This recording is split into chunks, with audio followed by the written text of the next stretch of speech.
Michigan's 1966 UFO History Revisited. And it's still not swamp gas, with special guest Raymond Szymanski. Episode 11 of the Michigan UFO Sightings and Paranormal Encounters podcast. It's not a good day to be a bad guy.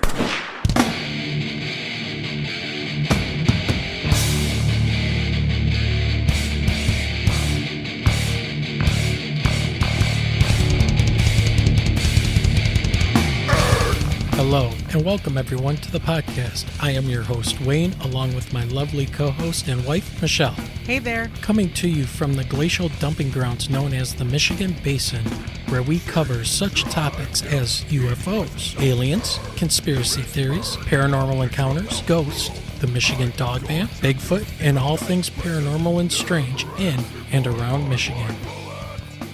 Hello, everyone, and welcome back to the podcast. Hello, everybody.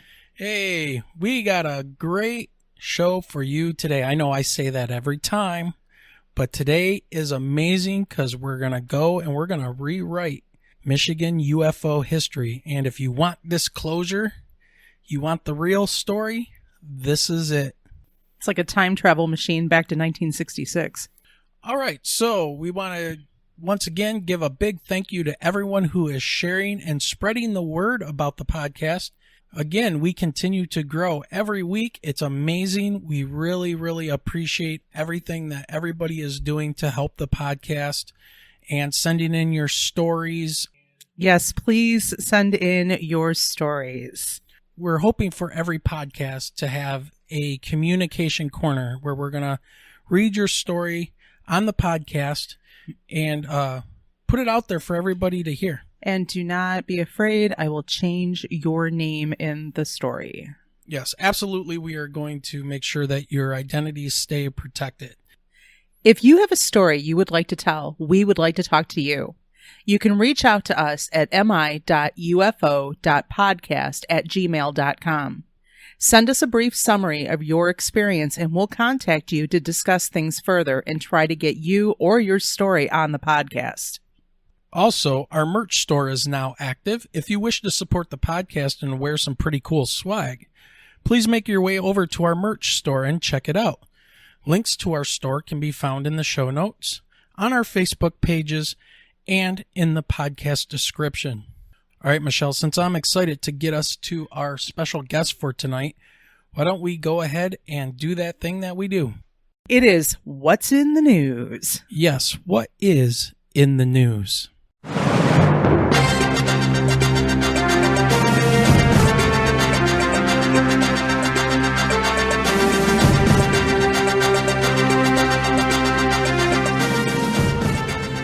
Well, at the time of this recording, it is a very special time. So I just want to say, Michelle, happy 74th anniversary. Now, you're definitely going to have to explain this to our listening audience because we have not been married that long, and it is marking a special day in history. It is. At the time of the recording of this podcast, it was July 8th. And back in 1947, on July 8th, the Roswell incident took place. And that is when the Roswell Daily Record had the headline, RAAF captures flying saucer on ranch in Roswell region. And that kicked off the modern day UFO conspiracies. So days after something shiny crashed in the New Mexico desert, the Roswell Army Airfield issues a press release that says the military has recovered the remains of a flying disc. Although quickly discounted as erroneous, the announcement lays the groundwork for one of the most enduring UFO stories of all times. But we know that it was simply weather balloons. Oh, jeez. Well, and it's important that we bring this up and the anniversary up because it really is the first part of tonight's discussion with Ray Schamanski. Yes, because it was believed that this wreckage was taken to Wright-Patternson Air Force Base in Ohio, where Ray actually worked. So he's got a lot of background to this. That's really going to be it for the news today. I think we should really just get into this interview right after our shout-outs. What do you think? That sounds good to me. Let's start tonight by giving a shout out to our friends at the Midnight Truck Stop, hosted by Big T and Blue Knight. A very cool couple of guys with a great concept as they explore those strange and unexplained incidents that so many of us have experienced while traveling along desolate highways. Give them a listen as they collect stories from all around the country from truckers and travelers alike. And then we're going to jump across the pond to the UK and give a shout out to Phenomena Magazine, the world's most recognized e-zine of its kind. The magazine investigates the whole realm of the strange, profound, unknown, and unexplained. They delve into the paranormal, UFOs, parapsychology, and even Fortean events. The magazine can be downloaded for free every month in a PDF format. Check out the show notes for a link to the magazine. We will also be featured in an upcoming issue of the e-zine, so stay tuned for more information on that. Let's also not forget the Lost in the Dark podcast, hosted by Burton and Aaron. This is a pretty cool podcast that bills itself as an attempt to capture incredible conversations between best friends as we explore all of our passions, but especially music and the world of heavy metal. So if you're into paranormal investigations and loud heavy metal music, give them a listen. Strong language, but it's heavy metal and the paranormal. What else would you expect? And then we're going to go over to Cosmographia, the Randall Carlson podcast. It is their mission to investigate and document the catastrophic history of the world and the evidence of advanced knowledge in early cultures. You will also learn of the profound effect it has had on human civilization, both past and future, its relevance to Earth herself, and how to successfully cope with the inevitable changes that are sure to visit our dynamic geocosmic system. And finally, we have Unquestionable with Calvin Smith. It's a show about asking the real questions we all need to know. Are aliens visiting Earth? Was 9/11 an inside job? Is there a God? Is Bigfoot out there? These are all questions he asks and tries to get some answers to with the help of his listening audience. Join him as he digs deep into a rabbit hole each week and examines those questions to determine whether history needs to be rewritten. Calvin challenges the modern-day narrative by questioning the unquestionable. All right, those are the shout-outs for this week. And Michelle, I think we should take a quick break. What do you think? It's time to hear from our sponsors. All right, Michelle, before we jump into this awesome interview, why don't you tell us a little bit about our guest tonight? Award-winning author and researcher Raymond Szymanski is the acknowledged expert on the Wright-Patternson Air Force Base and its alien connections. In his first book, Alien Shades of Grace, Evidence of Extraterrestrial Visitation to Wright-Patterson Air Force Base and Beyond, Raymond reveals compelling photographic evidence and research that supports long-held rumors of Wright-Patterson's alien involvement.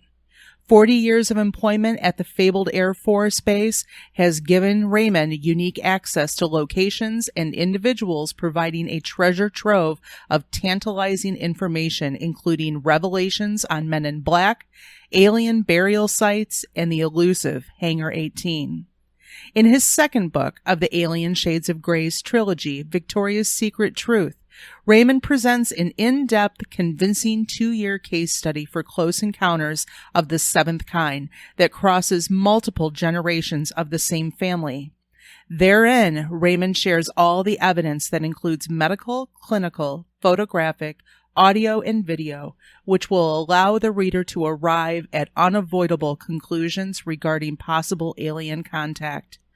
And the final entry in the trilogy is Swamp Gas My Ass, the true exploits of 2 American heroes who intercepted the famous 1966 Michigan swamp gas UFO, an interplanetary visitor that government officials tried to explain away as marsh gas. This and many other formerly secret military aviation history events are told through the recorded interviews and written memoirs of the 2 U.S. fighter interceptor pilots who lived them. Raymond has appeared anywhere from the History Channel to the Discovery Channel to 2019 UFO MegaCon in Laughlin, Nevada.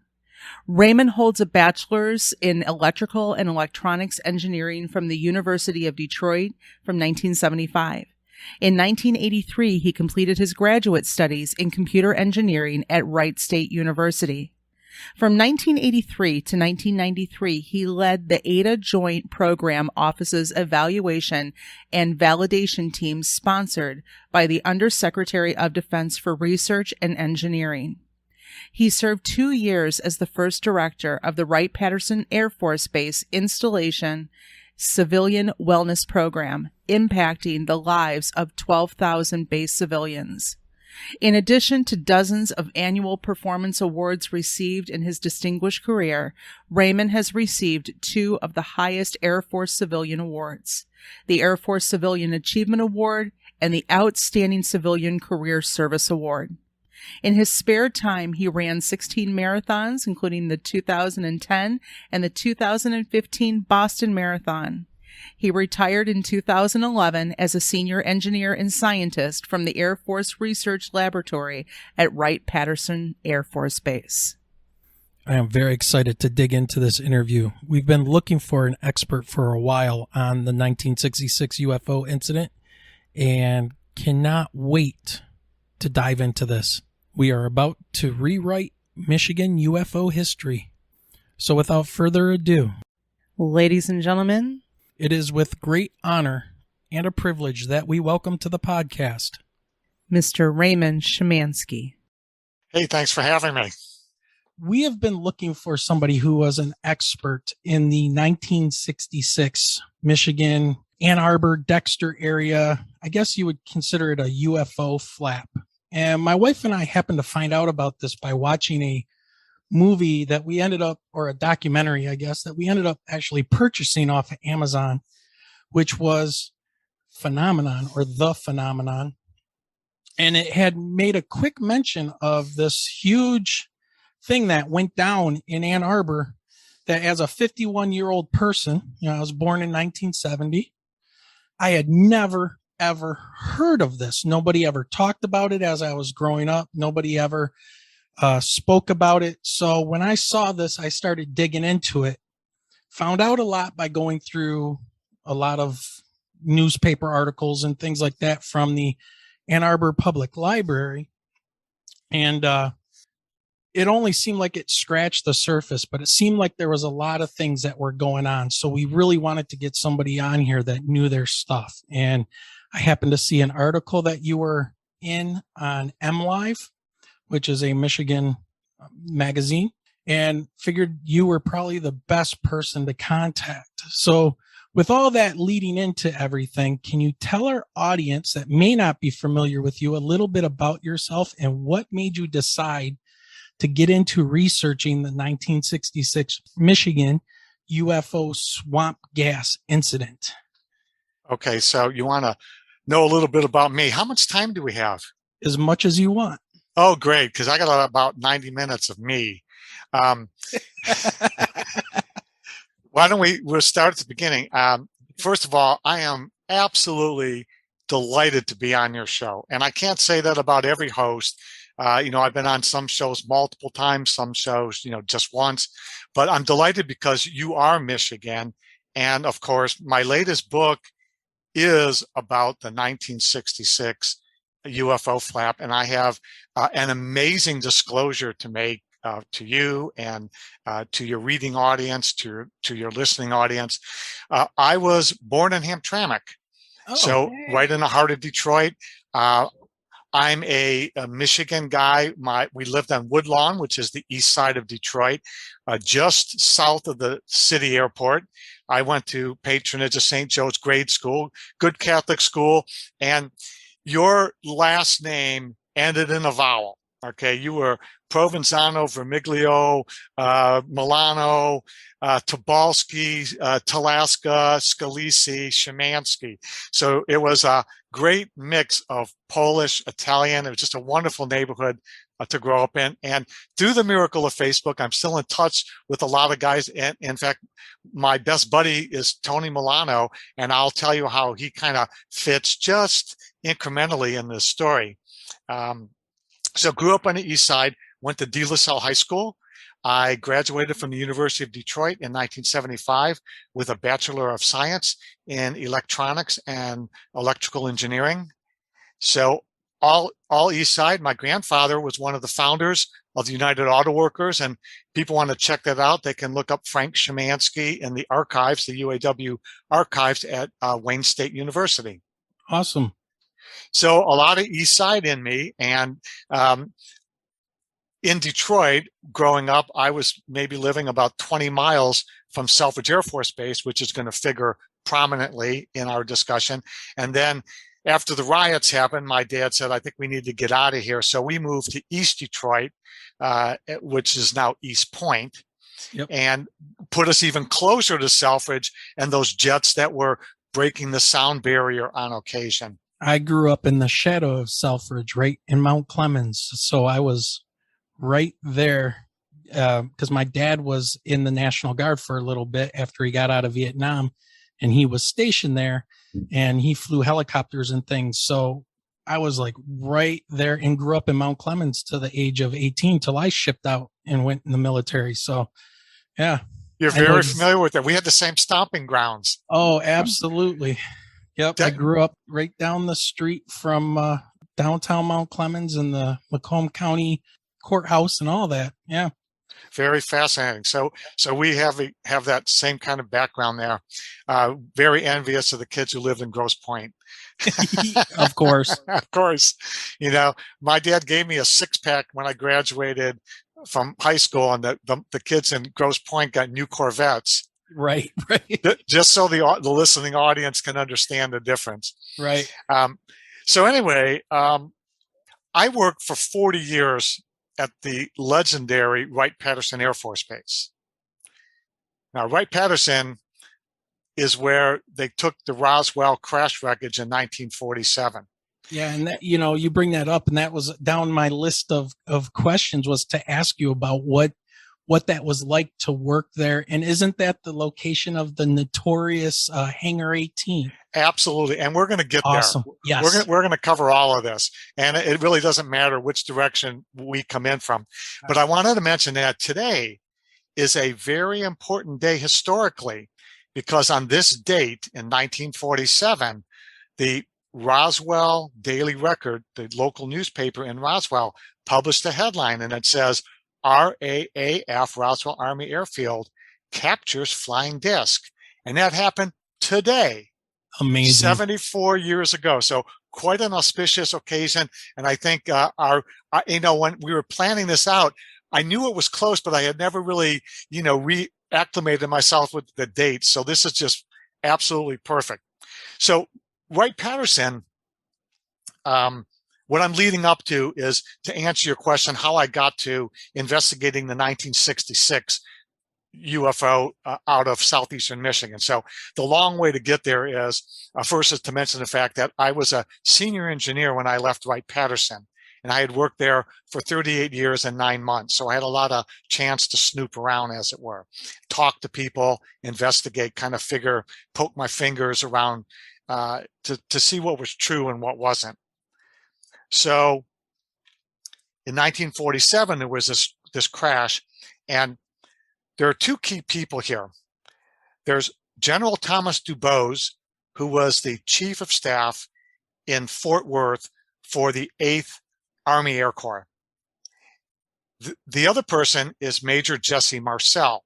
Now, in July of 1947, his base commander, Colonel Blanchard, sent him and another intelligence officer out to Corona, New Mexico, to pick up pieces of this crash saucer that a rancher by the name of Mac Brazel brought into town.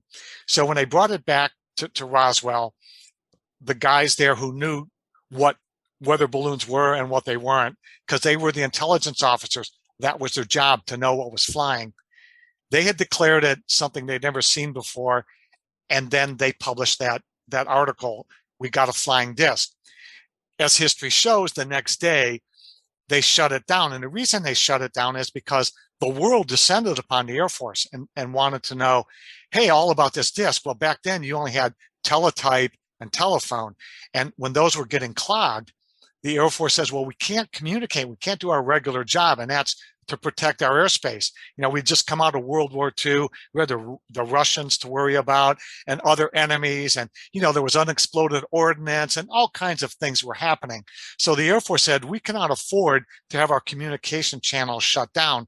So they put a pin in it and, the balloon story happened.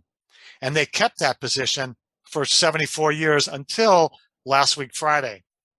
Well, in 1978, Jesse Marcel was interviewed by Stanton Friedman for the very first time, and he went on record and said, that stuff I picked up out of Corona, the stuff that we took to Fort Worth and made its way to Wright-Patternson, and he signed an affidavit, and he was videotaped saying it went to Wright-Pat. It wasn't of this earth. We tried to cut it, burn it, stomp it, bludgeon it, and we couldn't make a dent and we couldn't affect it. Also, in his later years, the general who was chief of staff, through which that material came, it came through his office, in which Marcel was taking photographs, of that real wrecked weather balloon. The general said that material went to Wright-Pat. So it is immutable that whatever was captured went to Wright-Patterson Air Force Base. And we know that as a fact. So in 1973, I'm a cooperative education student on loan to Wright-Patterson Air Force Base, my very first week away from home. University of Detroit had this very large co-op education program, and myself and 3 of my classmates took jobs at Wright-Pat, and we were going to work there for the next 90 days. I got assigned to an office, and the mentor they assigned me to, and whose desk I sat, his desk was behind mine, presumably so he could keep an eye on what I was doing. His name was Al, and he was a mid-level engineer. And our office complex was actually a 2-story building and about a 250-foot hangar whose doors were open to about 200 feet. And then attached was a direct image of the other business office. So 2-story office building, 250-foot hangar, 2-story office building. Well, our office building did not have the greasy spoon, as he called it, the little coffee shop. And he said, it's your first week, I'm going to buy you this candy bar. So we go from the one office building into this very dark hangar. And we come down this little ramp, and he says, have you heard about our aliens? And I'm a co-op student, right? And I'm scared to death of Wright-Patterson. I learned later, 8,000 acres, 600 buildings, military everywhere, people knocking themselves out with salutes and such. And it was just a totally different environment. Yeah, right. You're military, so you kind of get that. Yeah. So we're walking through this dark hangar, and I said, aliens, what aliens? Well, in 1947, there was a crash of a machine, and the machine and the occupants were brought here for evaluation and examination. And I looked at him and I said, really? And he said, yeah, and they keep them in the tunnels. And I'm like, oh, another revelation. We have tunnels? And he goes, yeah, we have tunnels everywhere, but the aliens are kept in the tunnels. I said, well, Al, can we go see these aliens in the tunnels? I figured, why bring it up if I'm not going to be able to see it, right? That's my thinking. And he goes, oh, I'm sorry, no, we can't. Okay, well, why not? Well, because it's a secret. Or is he messing with the new guy? Possibly. Possibly. So I said, well, Al, if it's a secret, how do you know about this? And he said, well, everybody kind of knows. And then over time, it became obvious to me that pretty much everybody on the base knew about the connection between Wright-Pat and the recovered Roswell materials, simply because that program, Project Blue Book, had been on the base for 20 some years and had only closed its doors in the end of 1969. So I show up a mere 4 years later, and most everyone was on the base then, and they knew about Project Blue Book. It was in their base newspaper. It was in local radio and TV, and they were always filming something on a little segment about, the aliens at Wright-Patternson and that connection. So the base was familiar with that. We'll call it a mythology. But we know that's not a mythology because of the general and Jesse Marcel. They both said that material went to Wright-Patternson. So as the years went on, days went on, weeks went on, I would ask like Doug in accounting, hey, Doug, Al told me about this alien connection to Wright-Patternson. And they go, oh, yeah. And, everybody was like straight facing with me. Oh, yeah. We remember Blue Book, and, you can read about that. And so there was this long connection. So through the years, I off and on read about it, studied it a little bit, got all the books out of the library, exhausted that supply. And then back in 1997, the Phoenix Lights hit. And that, for an unknown reason, kind of re-energized my interest. Now, think about it. In the 80s, my kids came along, and, now they're kind of older in the high school thing. And so less maintenance and oversight is needed. And so I could, and I coached them in all sports, coached them in softball, coached them in soccer. So I had a little bit more free time. And of course, this thing got sprung on all of us. And it did so because Luke Air Force Base got involved. And Luke got involved because it happened in their backyard, and they were the ones that put out that flare thing, that flare, that flare story. Well, the guy, when he put the flare story out, back then, we started to have a thing called the Global, and the Global allowed you to find the email of anybody and everybody in the world who worked for the Air Force. So if I knew, Joe Schmo was working in Saudi Arabia, but he had an Air Force email, I go to the Global and I could find him. So when the news reports came out that said, Luke Air Force Base declares that it was flares, a National Guard team from wherever. Yes, you're shaking your head. I'm thinking. I am, because there's, what they said were flares. It's like, what kind of flares are you talking about? Because no, they don't behave in the way that they were behaving that people have the videos of. It just, they kind of hover. Flares don't hover, they fall. Flares leave a smoke trail behind, which can be illuminated by the flare itself. And you can't see any of that stuff in a flare. Plus the light emissions from the flares had absolutely no kind of chemical signature for the types of flares that were being used by the military at that time, whether they were flares ejected from aircraft for evading heat-seeking missiles, or if they were illumination flares, which, no. I never bought that story. In no way, shape, or form did it match there was analysis done by the guy, Jim Delatoso. He did that. So the signatures weren't the same. People reported seeing crafts 2 miles wide. I got to talk to a mother and her daughter. You mentioned James Fox. James is a friend of mine, and he had done a talk at a conference, and then afterwards, during his talk, he brought up 2 of the witnesses from the 1997 episode that are recorded in one of his documentaries.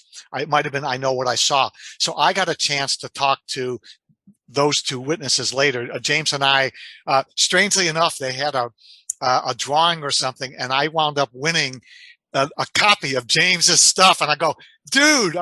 And so, I said, you've got to autograph this. And then he introduced me to the ladies. But anyway, I talked to them and they said this thing was a couple hundred feet over their car and it trailed them the whole way. And the daughter was able to look out and the wings were a mile on each side of their car, a freaking mile. And it blotted out all the stars. It was that night. So anyway, this captain, I think he was the public affairs official that the sacrificial lamb, whose career they wanted to end. So they pushed him up front to put out the flare story. Well, we looked them up on the Global, and we meaning myself and a handful of folks that we're kind of a little circle of UFO enthusiasts at Wright-Patt. And I think I started it and I said, so I typed out an email to him and, dear Captain, thank you for, going out there, but please stop it, because you're making all of us who work for the Air Force look extremely stupid. I beg you, stop putting this stuff out. And, it was crickets, because he's not going to respond to that kind of, uncomplimentary email. So they and other people did that too. They just went, please, dear God, we've studied, we've got degrees, years in the lab, and you're making us look like imbeciles. Now, were you Air Force at the time, or were you a civilian worker? Okay. I'm civilian. I've been civilian. I graduated from the University of Detroit in 1975, and I took the job at Wright-Patternson. Okay. So I've been civilian, but I've worked side by side with the military, through all those years. So my interest was piqued at that point, and I started to find other things, other avenues to research. And in 2008, which was like 3 years before my retirement, I knew my retirement was coming, within 5 years or whatever. And I started to do some field research. So when I was sent TDY somewhere, I would research the local area and I would try to find out, were there any significant UFO incidents here? And I decided what I was going to do is, because of all the years of hearing the history of Wright-Patt and all of that UFO stuff, and me being a researcher, I worked for Air Force Research Labs for nearly 40 years, it was in my DNA. I thought I would just put my finger into the wounds to see if they were real. And that's all I wanted to do. I didn't care if there were aliens or crashed ships, or if there was, I really didn't care, but I wanted to find out for myself, is there any meat on this bone? And one of the first things I did is I went to Exeter, New Hampshire. Now, Exeter is interesting because in September of 1965, on the 3rd of September of 1965, a young man by the name of Muscarello, Arthur Muscarello, he was walking down a dark road, and he was going in from Kensington. He was going from Kensington to Exeter, New Hampshire, where he lived with his mom. And when he got in front of this farmhouse, out from behind the trees that line the southern edge of the farmhouse, it's the Clyde Russell farmhouse, up came this UFO 90 foot in width, and it hovered over the house and the detached garage. Well, he thought the thing was going to crush him, so he ran across the street and he fell into this ditch, whereupon this UFO receded to the back of the property and dropped back down behind this tree line. He got back up and he was rapping on the door, and the occupants didn't answer. So now 2008, now that happened in 65, so it'd be 75, 85, 95, 05. So 40 some years after the fact, I use some records and I locate the farmhouse. And as I approached, I parked my rental car, in the driveway, being really presumptuous that they weren't going to open up with a shotgun on me. A beautiful, beautiful early fall day. So I knock on the door, dun, dun, dun, and I noticed that the screen has one of those classic aluminum screen doors with the alphanumeric character for the last name, and it's an R for Russell. And I'm thinking, this can't happen. Could there be somebody from the Russell family still owning this house this many years later? Well, I hear this noise, like, ooh, this rumble, and I think, crap, are we going to have a landing? Because I did not recognize this sound. I'm hearing, ooh, I'm thinking, uh-oh. And, my chills, I'm getting chills on my arm. Yeah. And from around the corner is this old guy. I found out he's 80 years old, and he's got this front loader, and he's still working this farm. It's Arthur Russell. It's the son of Clyde Russell, who owned the farmhouse on the night that Muscarello was there. So, you know, I'm dressed up, you know, kind of formal, and I you know, my sport coat and everything, and I tell him who I am and why I'm there. He takes me immediately under his wing. I've got my camera, and in the first book, which is Alien Shades of Grays, Evidence of Extraterrestrial Visitation to Wright-Patternson Air Force Base and Beyond, there's a whole chapter in there which includes my visit that day in 2008 to that very, very famous Exeter UFO incident. So I'm there, and I've got pictures of him, and he's telling me the story of the night it happened. And he explains why his father did not answer the door. I said Arthur Muscarello, it's Norman Muscarello. Why his father didn't open the door to Norman Muscarello that night. He explained that it was like 1:30 in the morning, and he thought that the knocking was a drunk. Norman has to go back to the road. He finally gets picked up, gets driven into town. They take him there. The people who picked him up take him there, and he meets Scratch Tolan, and Scratch is the desk sergeant. So when an officer comes in, Eugene Bertrand, he tells Bertrand, take Norman back out to the site there, okay? See if you see anything, and like humor the kid. But he knew Norman didn't get shook up, and Norman was really shook up. So they get there, and there's called the dining farm. The Carl Dining owned the farm that was separated by this large horse pasture from the Russell farm. And they decided to split the difference and go out into this little pasture area because they heard all of these farm animals going ballistic. And it wasn't normal. They were used to making calls in the area or driving to. And usually, you know, that time of night, that morning at 2 a.m. by that time, the animals are all settled down, but they're going absolutely bonkers. So they're heading towards the noise. And lo and behold, they were going to go back to the cruiser when the 90-foot UFO showed up again. Comes out back from behind the tree line. It now hovers 100 feet over the head of Officer Bertrand, who's a former Air Force guy, and Norman Muscarello. So Bertrand whips his revolver out, aims it at the UFO, and goes, oh, no, not today. Yeah, I don't blame him for that. And I bet you Muscarello is probably freaking out and saying, not again. He got to see it twice, like within an hour. So they retreat to the car. They get on the squawky. Bertrand goes, Scratch, I see the damn thing myself. And as they're deciding what to do, Officer David Hunt shows up in a separate patrol car. They all go back out into the field to stand underneath this UFO, 90-foot hovering UFO. And they're there for at least 10 minutes watching this thing, watching the light sequence, silently hovering over their head. And then they watch it, lose interest in them, and it heads towards Hampton. About 20 minutes later, the Hampton Police Control Center is calling the nearby Pease Air Force Base, which is like 10 miles away, and reporting the same UFO. Unbeknownst, they didn't know about the Exeter encounter.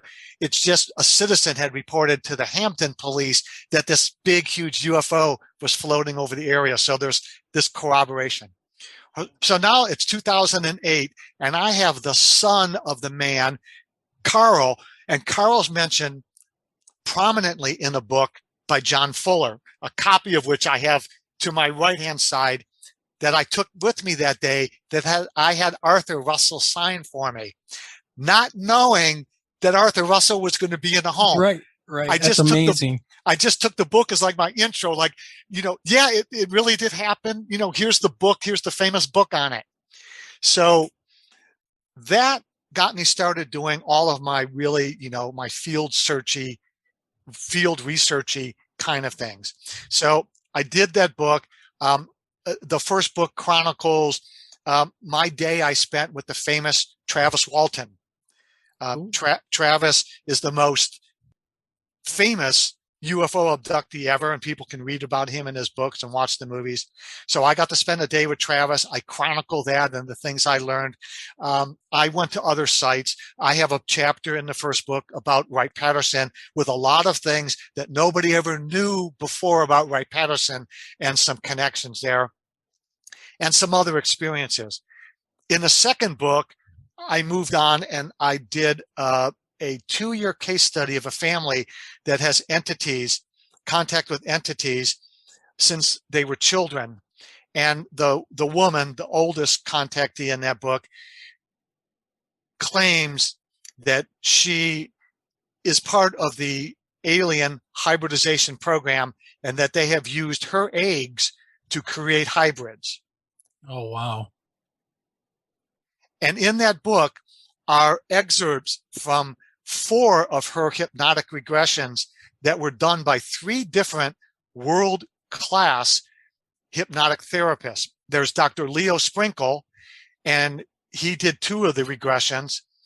I have the audio of one and the video of the other. He also wrote the foreword for my book, and Dr. Leo Sprinkle is a legend in hypnotic therapy. Then there's a regression in there by my friend Yvonne Smith, and a regression that was done by Barbara Lamb. And your listeners can go check.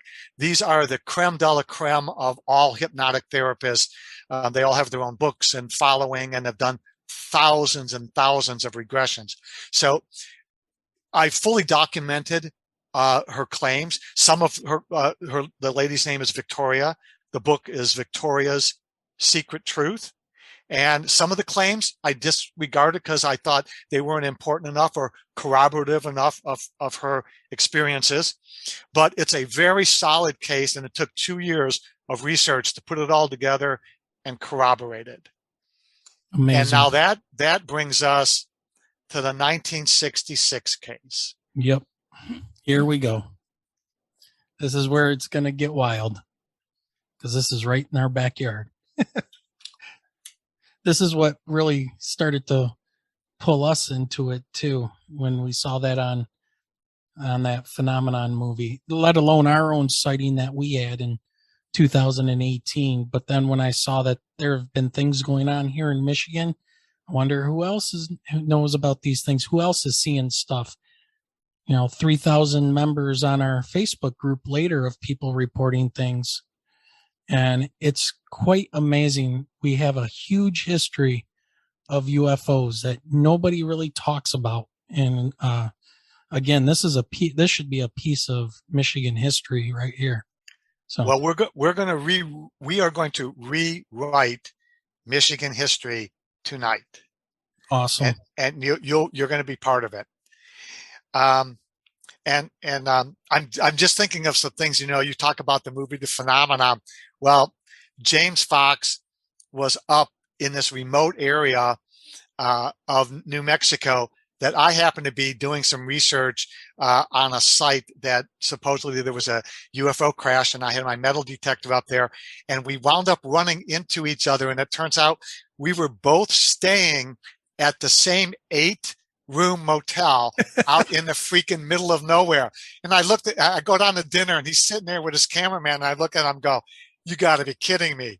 And so on one of the evenings, there's that it's called the Very Large Array. It's that huge telescope, and it's been in all the movies.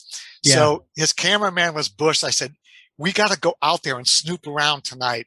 So James Fox and I jump in my rental vehicle, and we're driving down the road like 10 miles an hour because the elk populate all the road, and they're massive and they're many, and you don't want to hit one. So we're creeping there, and it takes about 30 minutes from where we're staying.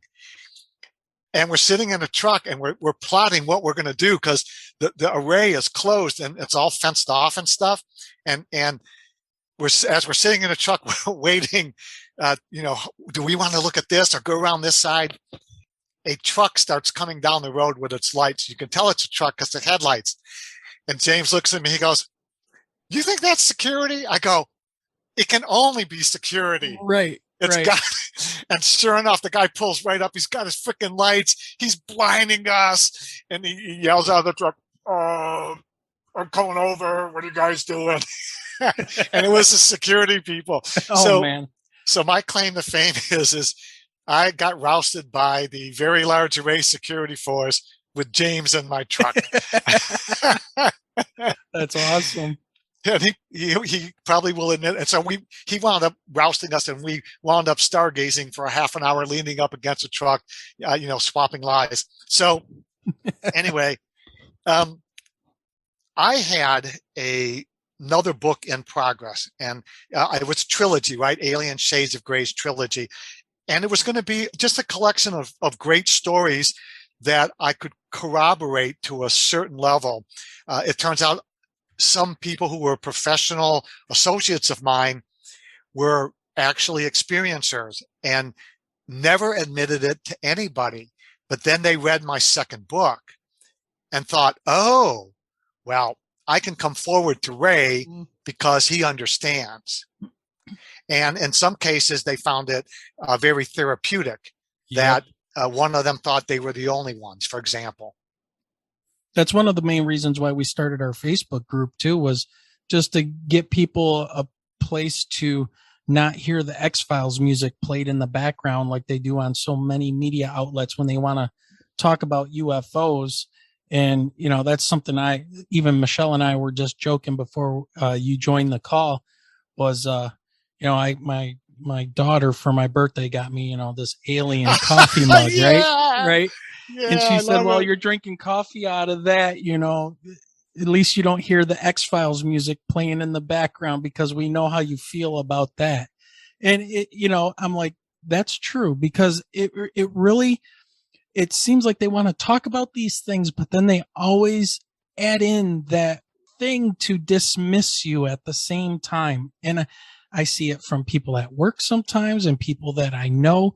It's like, yeah, that's kind of cool. And it's like, hey, there's a UFO report coming out from the government about these things. They don't know what they are.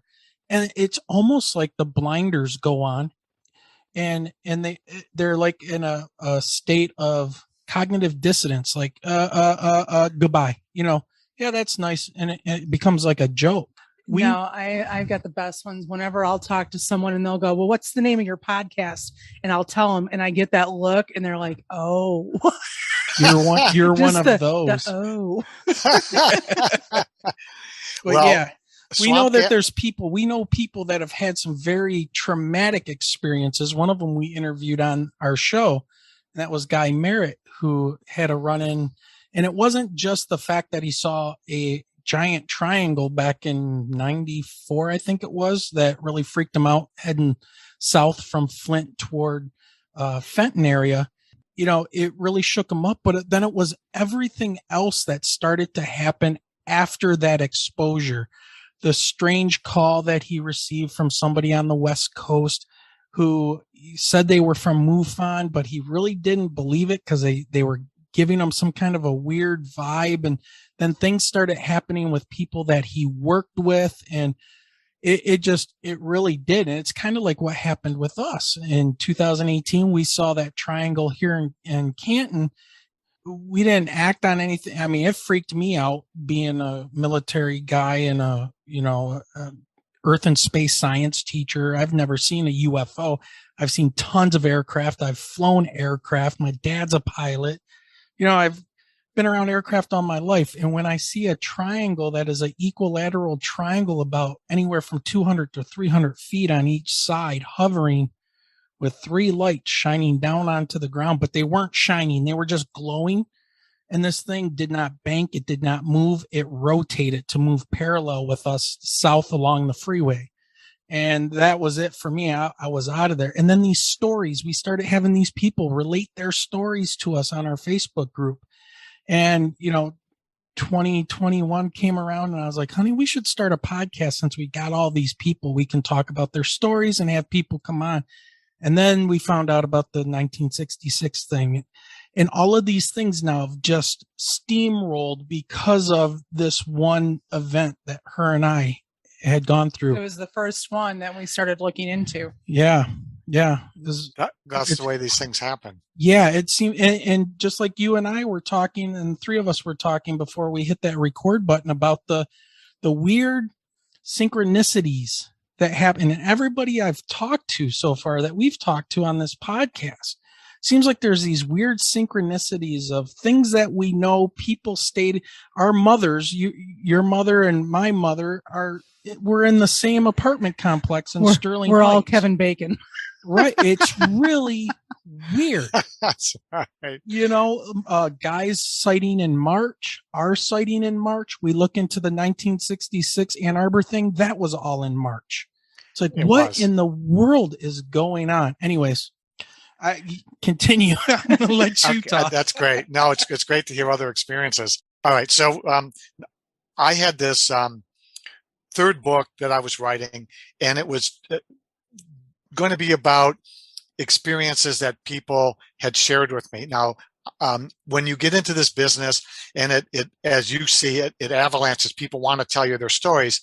So of course, the first book comes out and I do a couple conferences, and then I'm doing local things, or, I wound up just on the first book, I wound up being on coast to coast. You can't imagine that kind of exposure.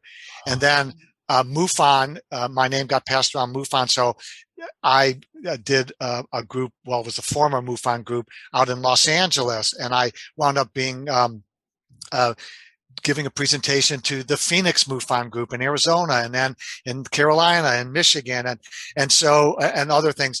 And then when your name gets out there, people just want to send you things. So I've been sent a lot of interesting photographs and videos and stories, and they continue to this day. So I thought, I would do like a researcher's notebook kind of finale. And again, you never know what's going to be a trigger for something, but it was coming up on this, a year hence. It was going to be like the 55th anniversary this year of that Ann Arbor whole UFO thing. And I must have read an article or just researching for whatever I was doing at the present time. And so I started the research, and with a little bit of luck and a lot of legwork, I was able to locate a pilot, a fighter interceptor pilot, who miraculously is still alive today, and whom I thought, because I was able to establish to some certainty that he was assigned to the 74th Fighter Interceptor Wing at Selfridge in March of 1966. So I approached him, told him who I was, and the fact that I spent 4 decades working for the Air Force did a lot to create a key to unopen that door. Yeah. So it took him a couple days to nosh around, what I was after, and then he invited me to visit him and told me the story. And his story is thus: in March of 1966, he was on 5-minute alert. Now, he was with the air defense folks. And what that means is they thought in that time period that the Russians were going to nuclear bomb America by bringing their bombers over the North Pole, fly over Canada, which was, vastly unprotected, and then drop them on the U.S. So the Fighter Interceptor Group, the 74th Fighter Interceptor Group at Selfridge, was going to be the first line of defense. And they had groups of 2 that were on like a 5-minute alert, a follow-up 10, a 15-minute, a 30, and an hour, which means if the klaxon goes off, the first group that has to be in the air is the 5-minute group. So just that day, the man who became Colonel, full bird Colonel, Gary K. Carroll, and his wingman, who eventually became Lieutenant Colonel, Bob Nicholson, they were on 5-minute alert, slid down the pole, got into their jets, and because Gary was the first one airborne, he became the mission leader.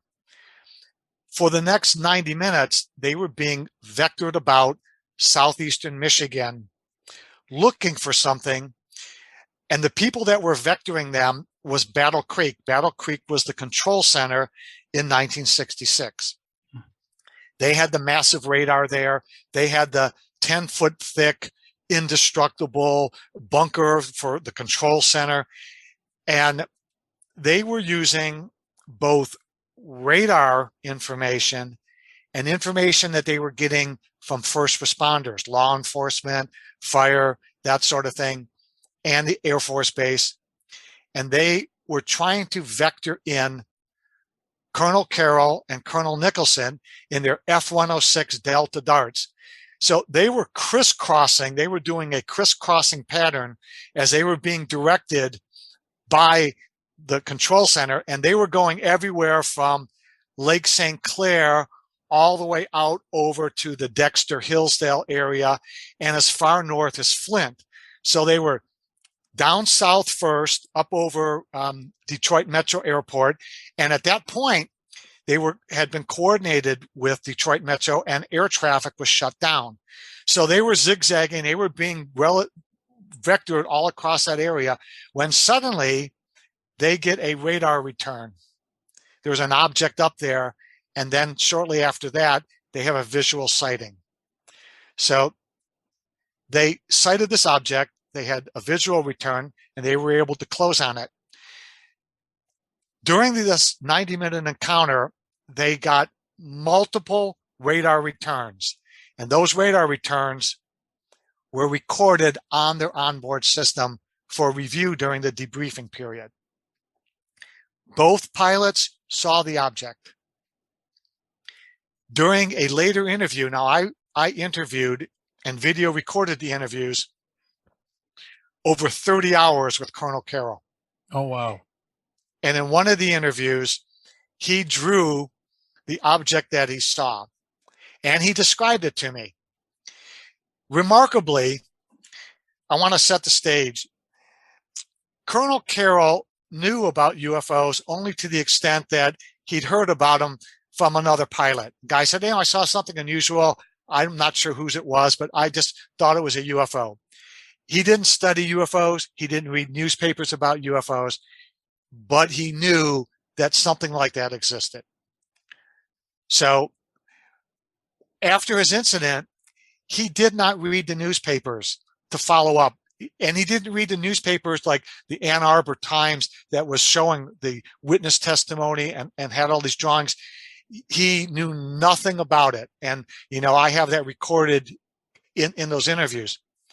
So when I gave him a piece of paper to eventually sign and date, after he finished, I had him draw it, and he gave me the verbal description, which of course is captured on video.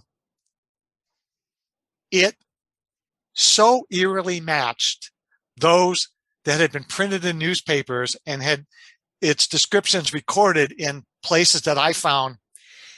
It is undeniable that he saw one of the same objects that had been seen by the citizenry of southeastern Michigan during that UFO flap in 1966.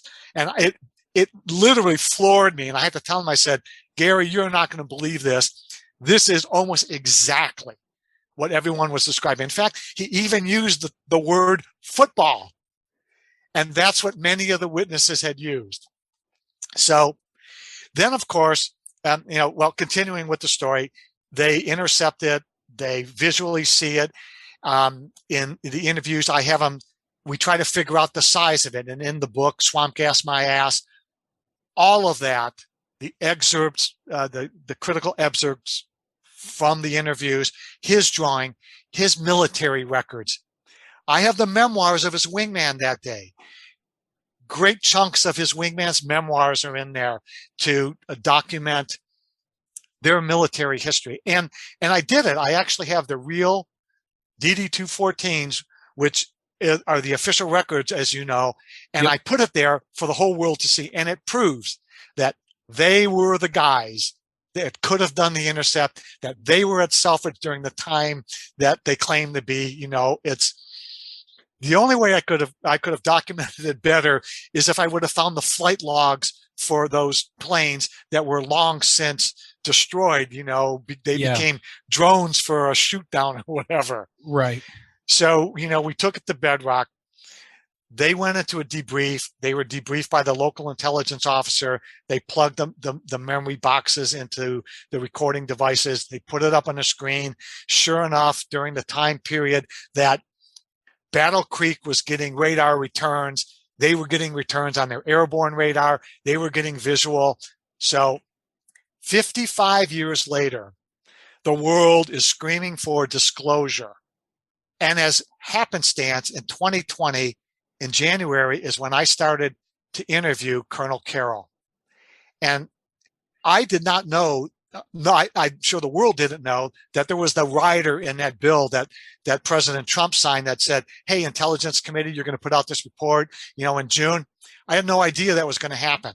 But once I got wind of it, I thought, well, I wonder when my book's going to come out, because you never really know. I mean, That's right. I'm still corroborating things and whatnot. Fortunately, we got it out by the end of April.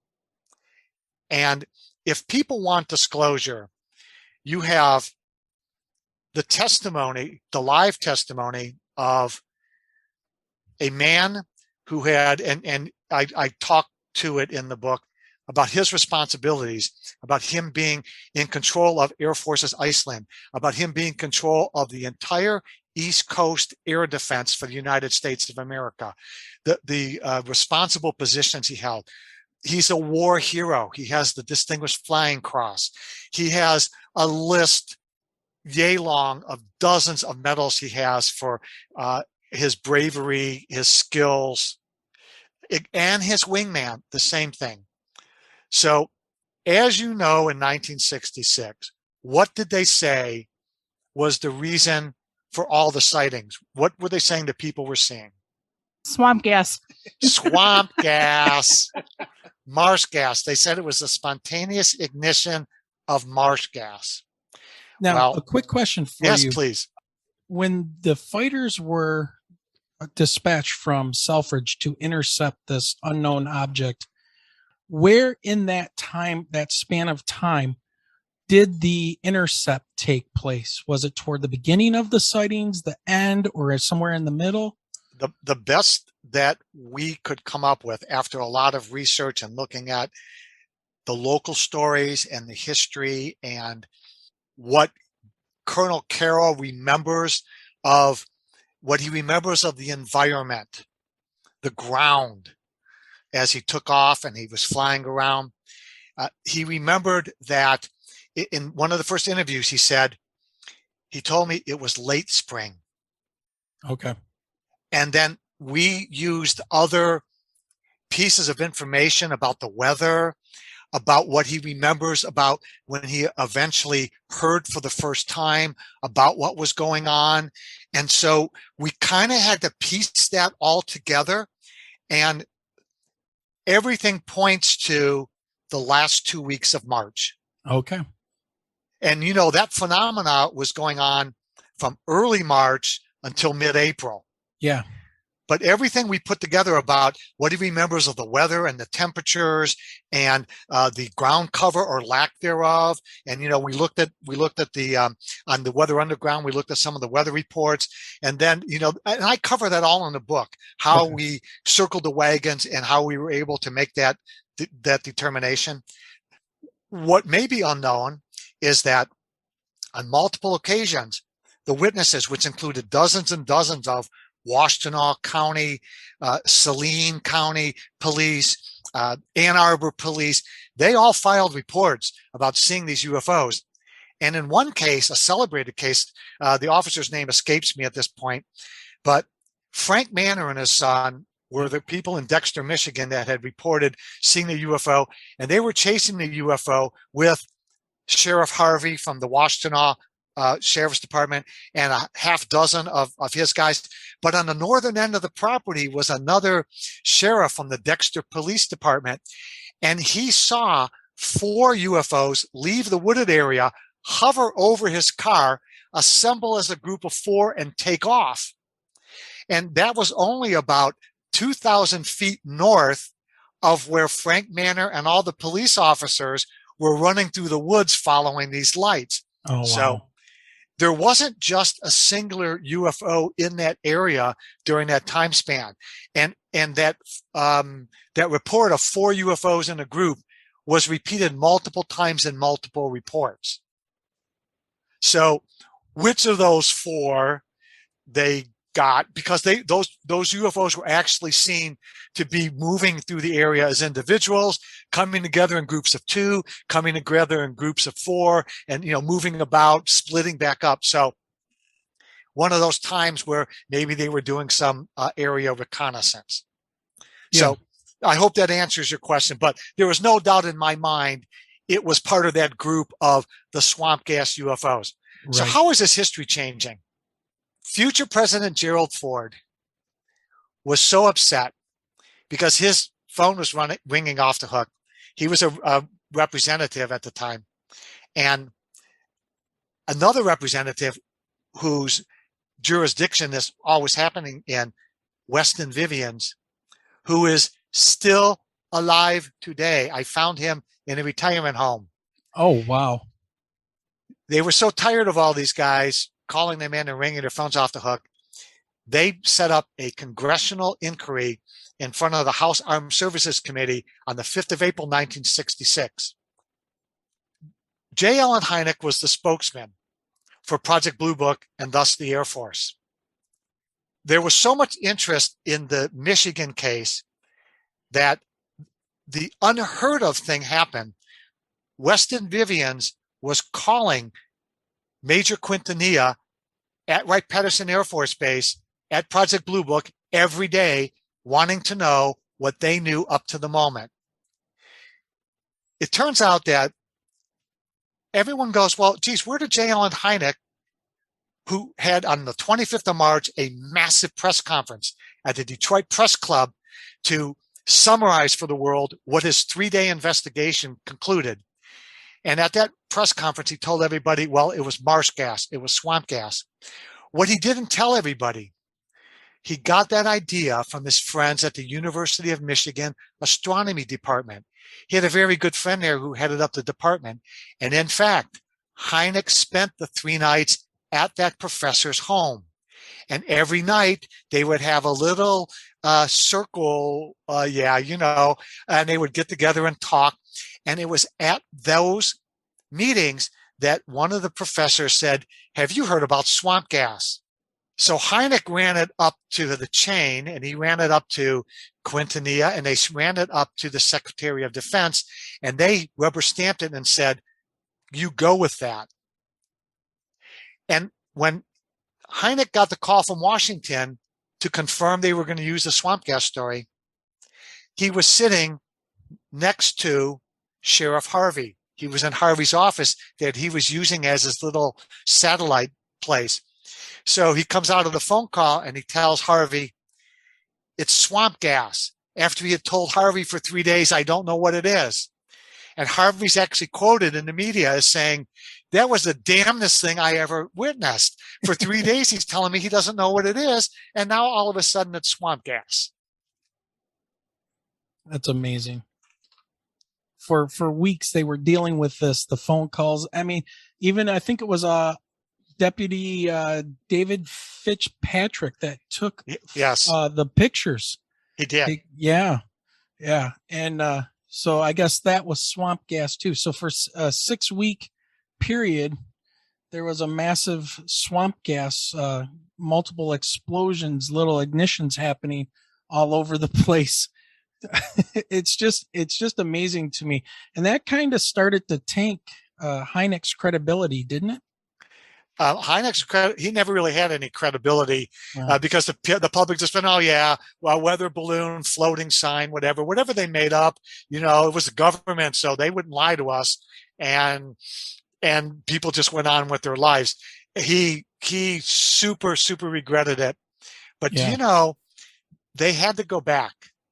They had to go to Congress. The Secretary of the Air Force had to go to Washington, D.C., and he dragged Dr. Hynek and Major Quintanilla with him. And they had the audacity, they had the huevos to tell all of these congressmen, again, it was swamp gas. Now, the testimony's there because the congressional record's available. And in Swamp Gas My Ass, I pick apart using official records, using the weather report, using science to prove that was an impossibility. I use all of the testimony of these individuals. And of course, I play that off against Colonel Carroll, who was actually chasing the swamp gas at Mach 1.3 and 10,000 feet and got a visual on it good enough that he could draw it. And again, that's what makes this such a great story on disclosure, because it's two people who had these unassailable long-term careers. And I make fun of the government, you know, even though they give me a paycheck every month. I make fun of this idiocracy that went on, because everyone can look at it and laugh at it. The interesting thing is there was a, first let me address the Fitzpatrick image. Because the Fitzpatrick image was a time exposure, it is very likely that indeed what he captured was celestial, because it was a long time exposure, and any one of these objects would have put much more of a signature on that. And if you look, the ground lights are blooming as they would for a time lapse, but the objects in the sky, if you you can look it up. There were a couple of bright objects in the sky at that time that were not UFOs. So to me, and my quick analysis, it was really bad. And so you notice that's what the government put out front. Oh, these are phony. I think they were right. It was just, but Fitzpatrick and his partner both reported seeing UFOs. That's right. But they never said these were the ones we saw zipping around. Right. So he kind of left his camera off to the side, didn't he, with that time exposure going, and then they left and then came back. I think weren't they kind of hoping to catch it while they were gone doing another call or something like that? Well, they had seen these on multiple occasions. I actually think they used the top of their cruiser to set the camera on or on the hood. And then they were watching, you know, some other UFOs go, and they might have zipped past through that area.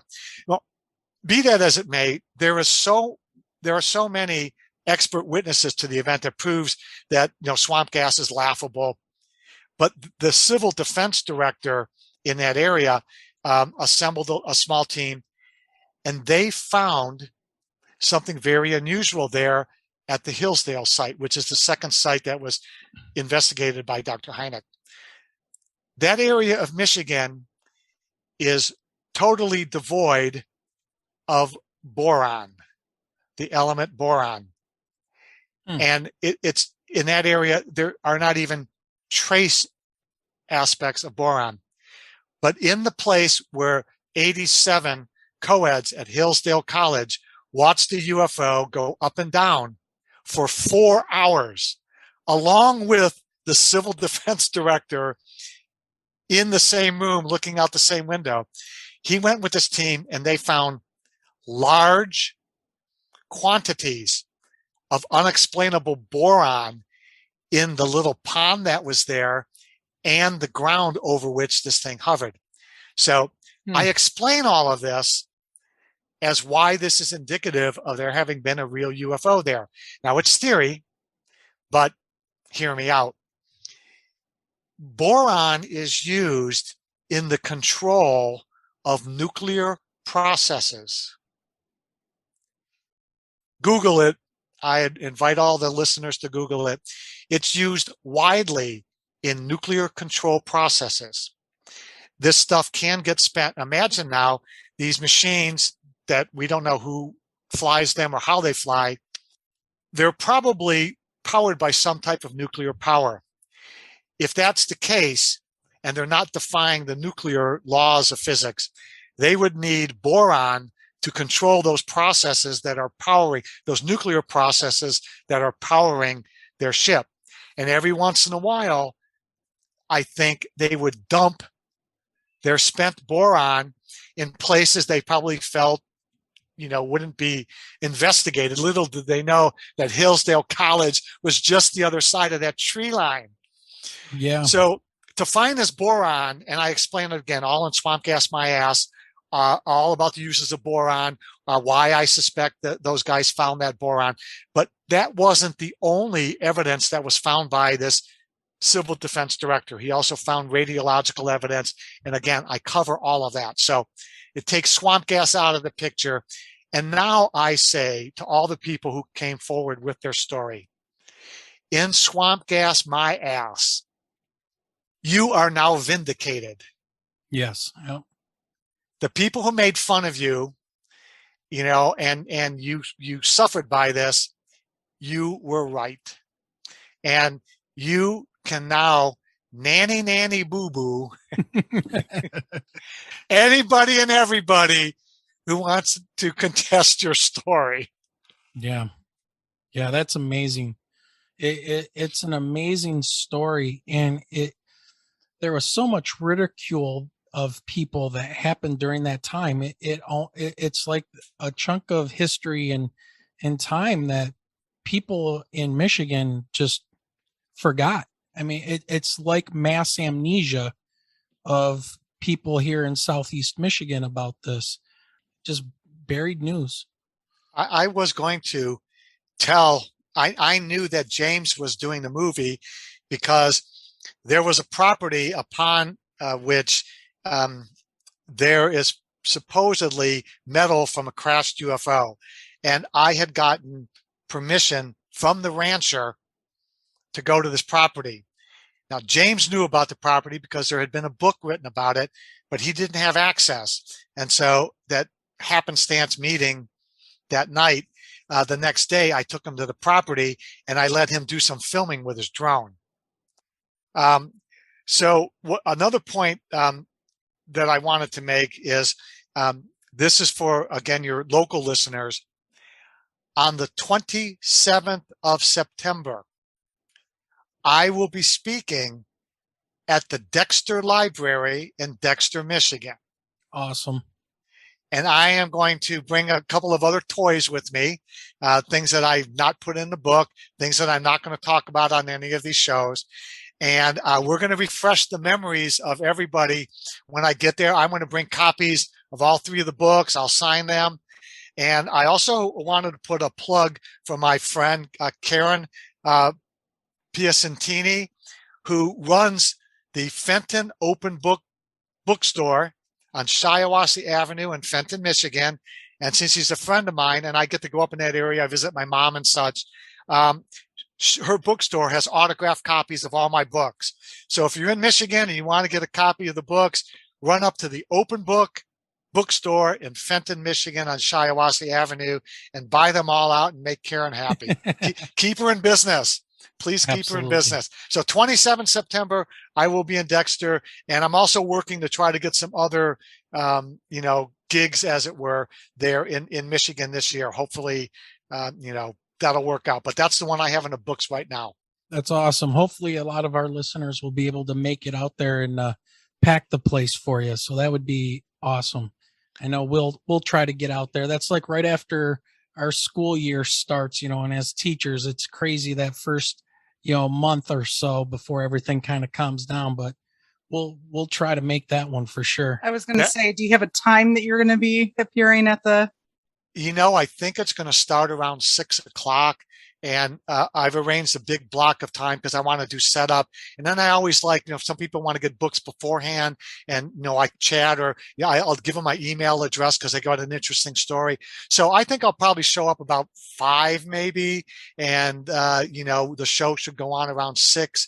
I'll do about 75 minutes Q&A, and then we'll do book sales and book signing. Awesome. So I'm so stoked because this is an historical location, and I know I'm going to be up in Michigan a couple more times before that happens. So I promise you, I'm going to be snooping around Dexter and Hillsdale and that before it happens. And I've got some sites on a map that I definitely want to visit and, see where Frank Manor's house was and just that sort of thing. And, maybe track down a couple of people who were witnesses that had talked to Hynek way back in '66. So I'll be snooping around. Michelle, you had a question you wanted to ask there about his investigations. Yeah. And when you started digging into the UFO sightings in Michigan and even at the air base, was there any sort of opposition that you got from military, from the government, from your friends, family that you would want to share? No. And it's actually the opposite. And I'll tell you a great story. I covered it in my first book, but it bears repeating. during my career, which I was so fortunate, I was an engineer, and on occasion, I think because of my genetically inherited organizational skills, I was asked to run large programs and coordinate lots of people. I was the head of the evaluation and validation team sponsored by the Undersecretary of Defense for Research and Engineering in the Pentagon, and I ran a team of 50 people for 10 years that met every 3 months, most of whom were PhDs. I worked directly for members of the Senior Executive Service. So those are people who are the civilian equivalents of generals.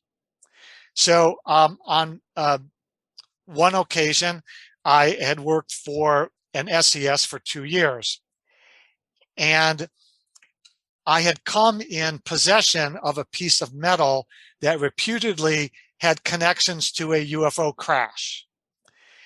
And I asked my now friend and former big boss if he knew anybody who knew material science that might want to take on the evaluation of this piece of metal.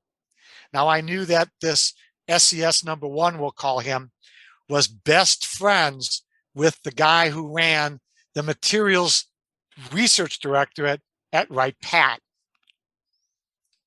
And so by asking him, do you know anybody, I was actually referring to another SES that I will not name now, but anybody who's listening from Wright-Patternson knows exactly the two guys I'm talking about.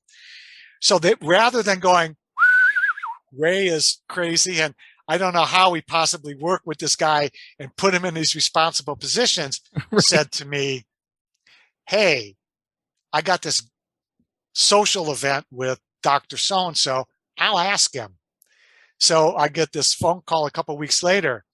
Hey, we're in. I'm like, holy shamoles, man. So these two SESs go, in fact, his contact had since retired as the head of the materials directorate. It was now a new guy. So they approached the new guy and have a meeting with him, SES to SES. And they go, they didn't give me the details, but it kind of went something like, hey, this guy's really responsible. He's worked for us. He thinks he's got this metal and he's willing to give you a chunk of it if it turns out to be something, extraordinary.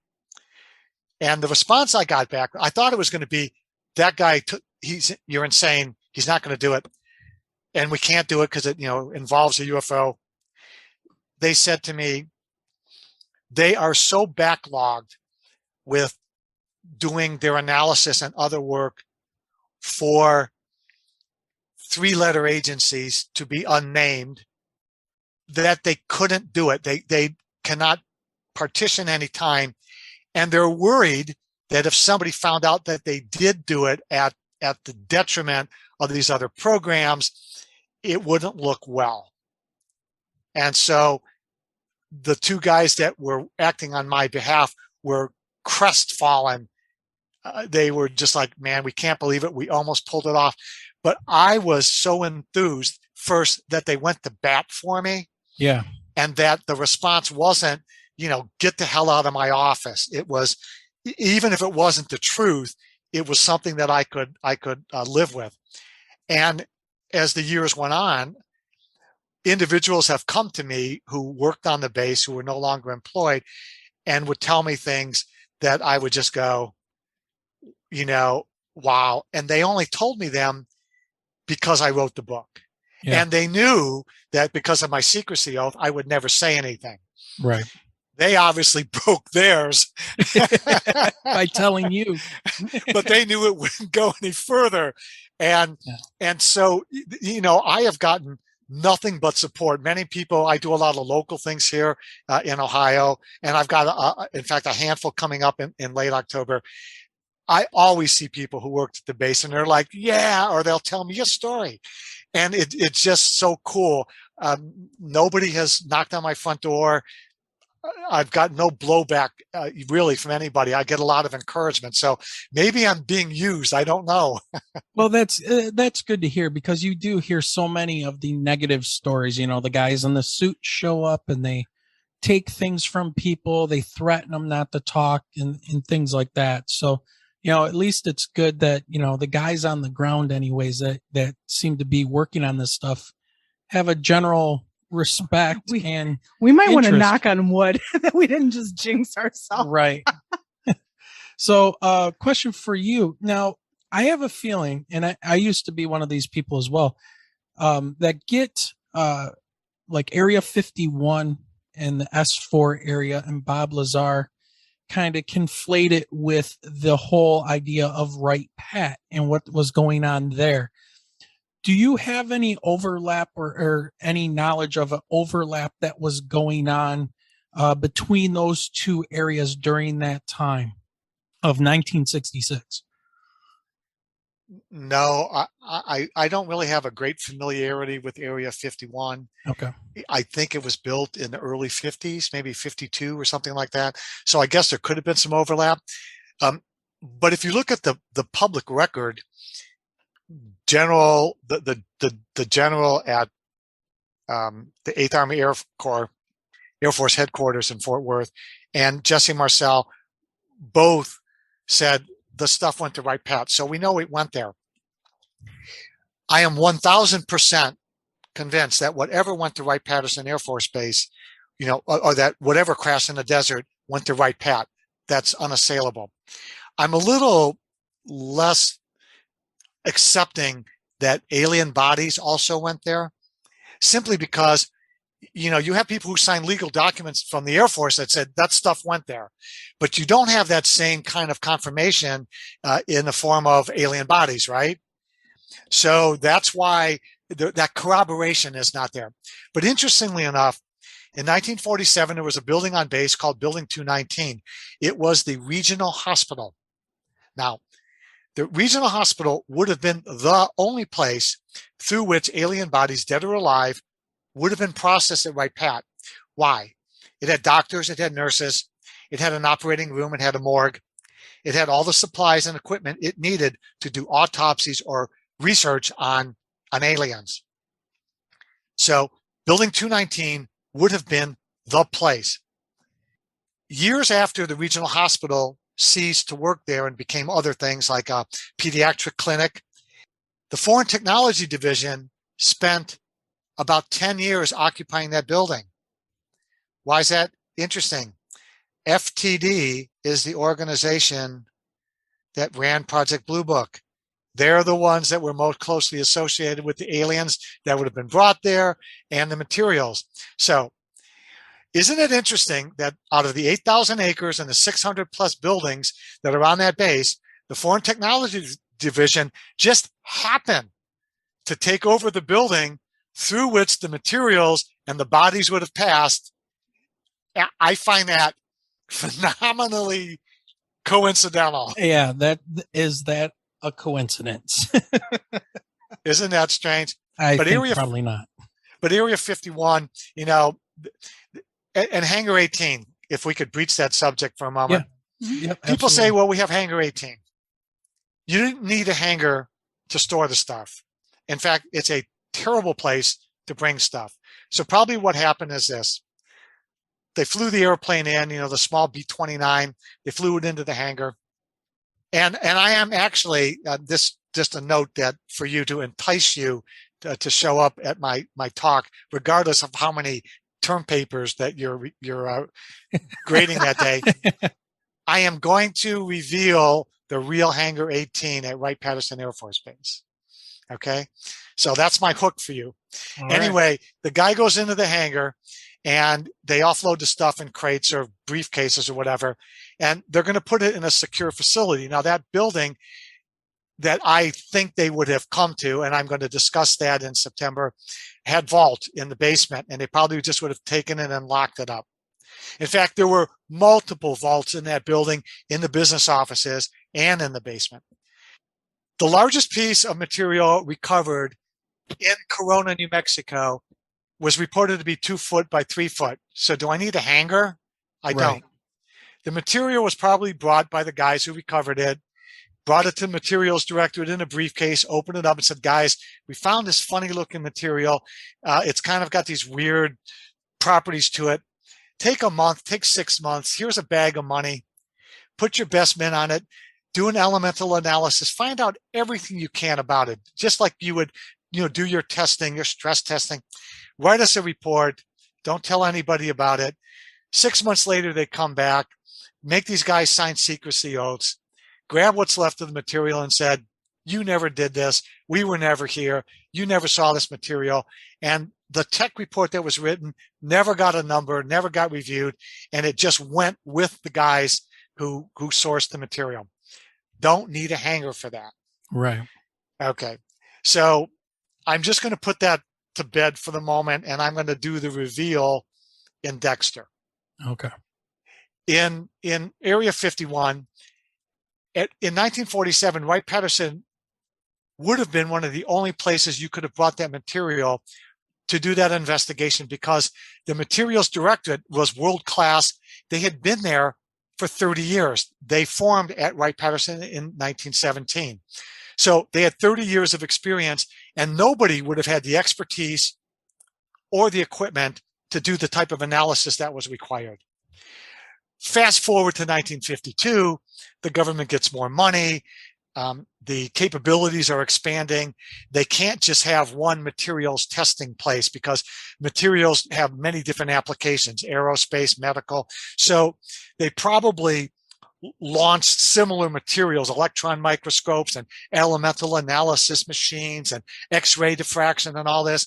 And they put these in different areas of the country. Now everything doesn't have to go to Wright-Patternson. And I am thinking that these exotic materials on these, U2s and everything else that were being tested out in that area probably needed the same type of analysis. So rather than take the materials to Wright-Patt, they probably brought some of the experts from Wright-Patt to Area 51, put them on the machines and whatnot. So would Area 51 be a common sense place to bring recovered crafts materials and aliens? Absolutely. And why not? It's even more remote than Wright-Patt. I'm sure the security clearances couldn't get any higher. They probably have more black money than they know what to do with. They can hire experts, hire security, buy every machine that they need, whatever they need. And they have their private airline that runs from, I think it's McLaren. Yes. Out to, the Janet flights, I think they're called. Yes. Yeah. And if you go to the proper side of the airport, you can look right through the fence and you can watch the airplanes. Yeah. It's a terribly kept secret. Yeah. So the worst secret ever. Worst secret ever. So Area 51, I think could be, one of those areas, because material science locations and expertise has certainly spread out over the years. And we probably have dozens of them. Yeah. And every university now, their capabilities probably long dwarf what was available in 1947. Yeah, absolutely. Kind of staying around that same, since you're bringing up 1952, I had a friend of mine email me a story. One that I was not familiar with, because I'm not a quote unquote UFO guy. I knew they were possibly around. We watched Ancient Aliens every once in a while, yada, yada, X-Files, all that stuff. But he sent me this article, and it was about the missing, an F-89 Scorpion jet from 1953 that was sent and became and was lost over Lake Superior. And it was to intercept an unidentified object. Have you done any research into that and know much about that? Was that the plane launch out of Wordsmith Air Force Base? Came from Truax Air Force Base in Madison, Wisconsin. Yeah, and it disappeared. Now, I know that there was an Air Force jet that disappeared over Lake Michigan. Yeah, this says Lake Superior. Yeah, I've not investigated, but I do know of a couple planes that went down in the Great Lakes, and that supposedly the folks who had the big radars that were doing the weather radars, they had corroborated. In one case, they had corroborated objects being in that area, and in another case, the radar, it might have even been the Air Force radar that corroborated that the two separate objects, one being the UFO, one being the airplane.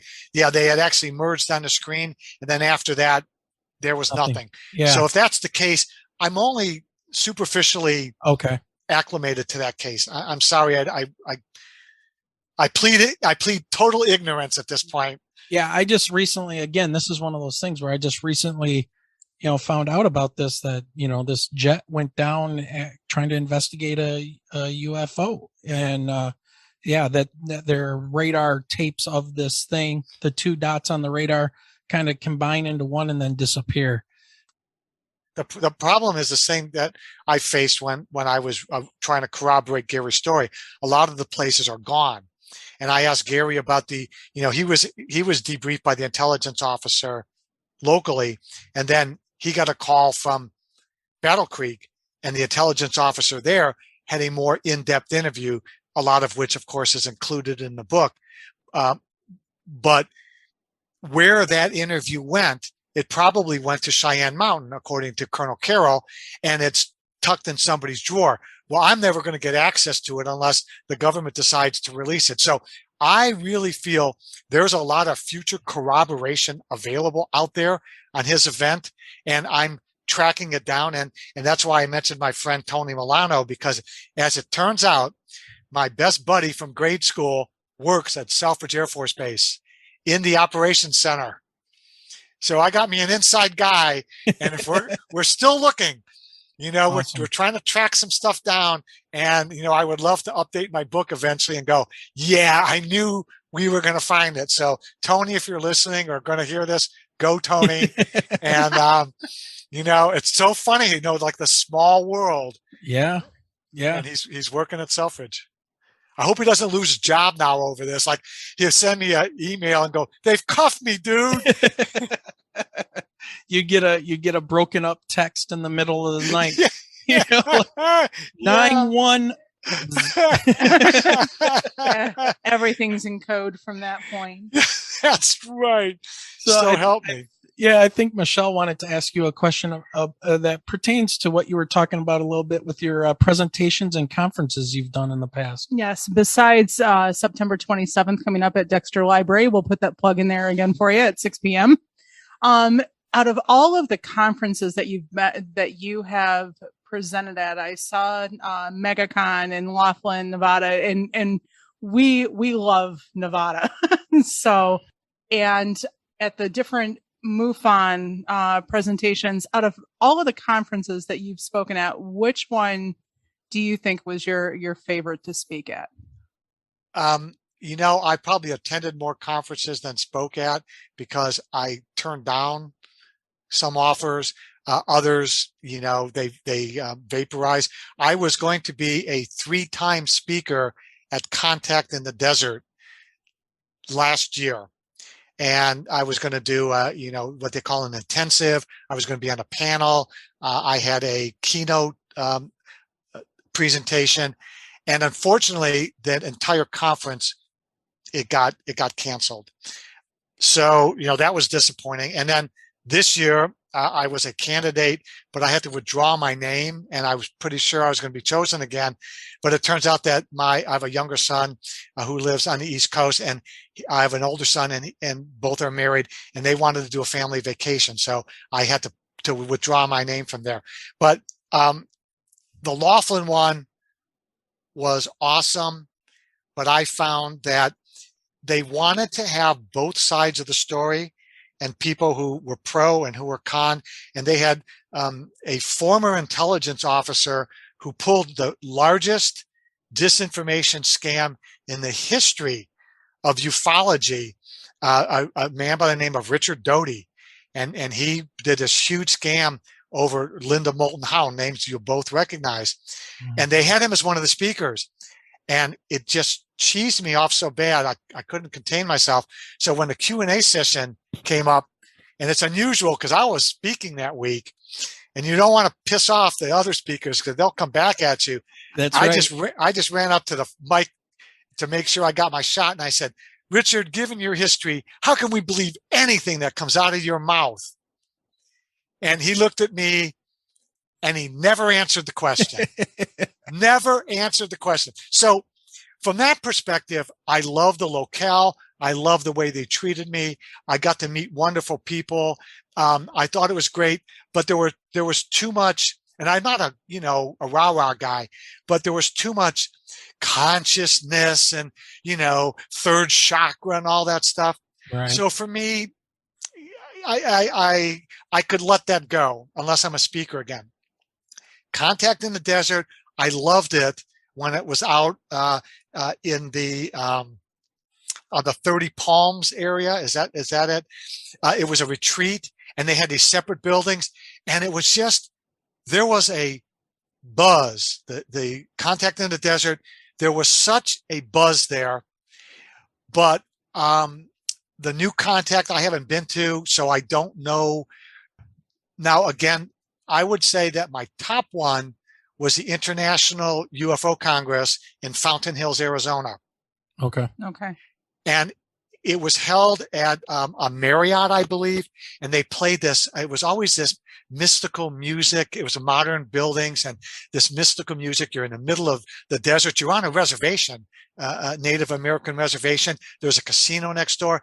But again, the vibe there, the energy there was fantastic. And they always had great speakers, none of this chakra shit. And, not to, make people feel bad about that. Where you get into the woo, what they call the woo, right? The woo, real woo, and they're talking about, I talk to my dead relatives and stuff. It's not for me at this point.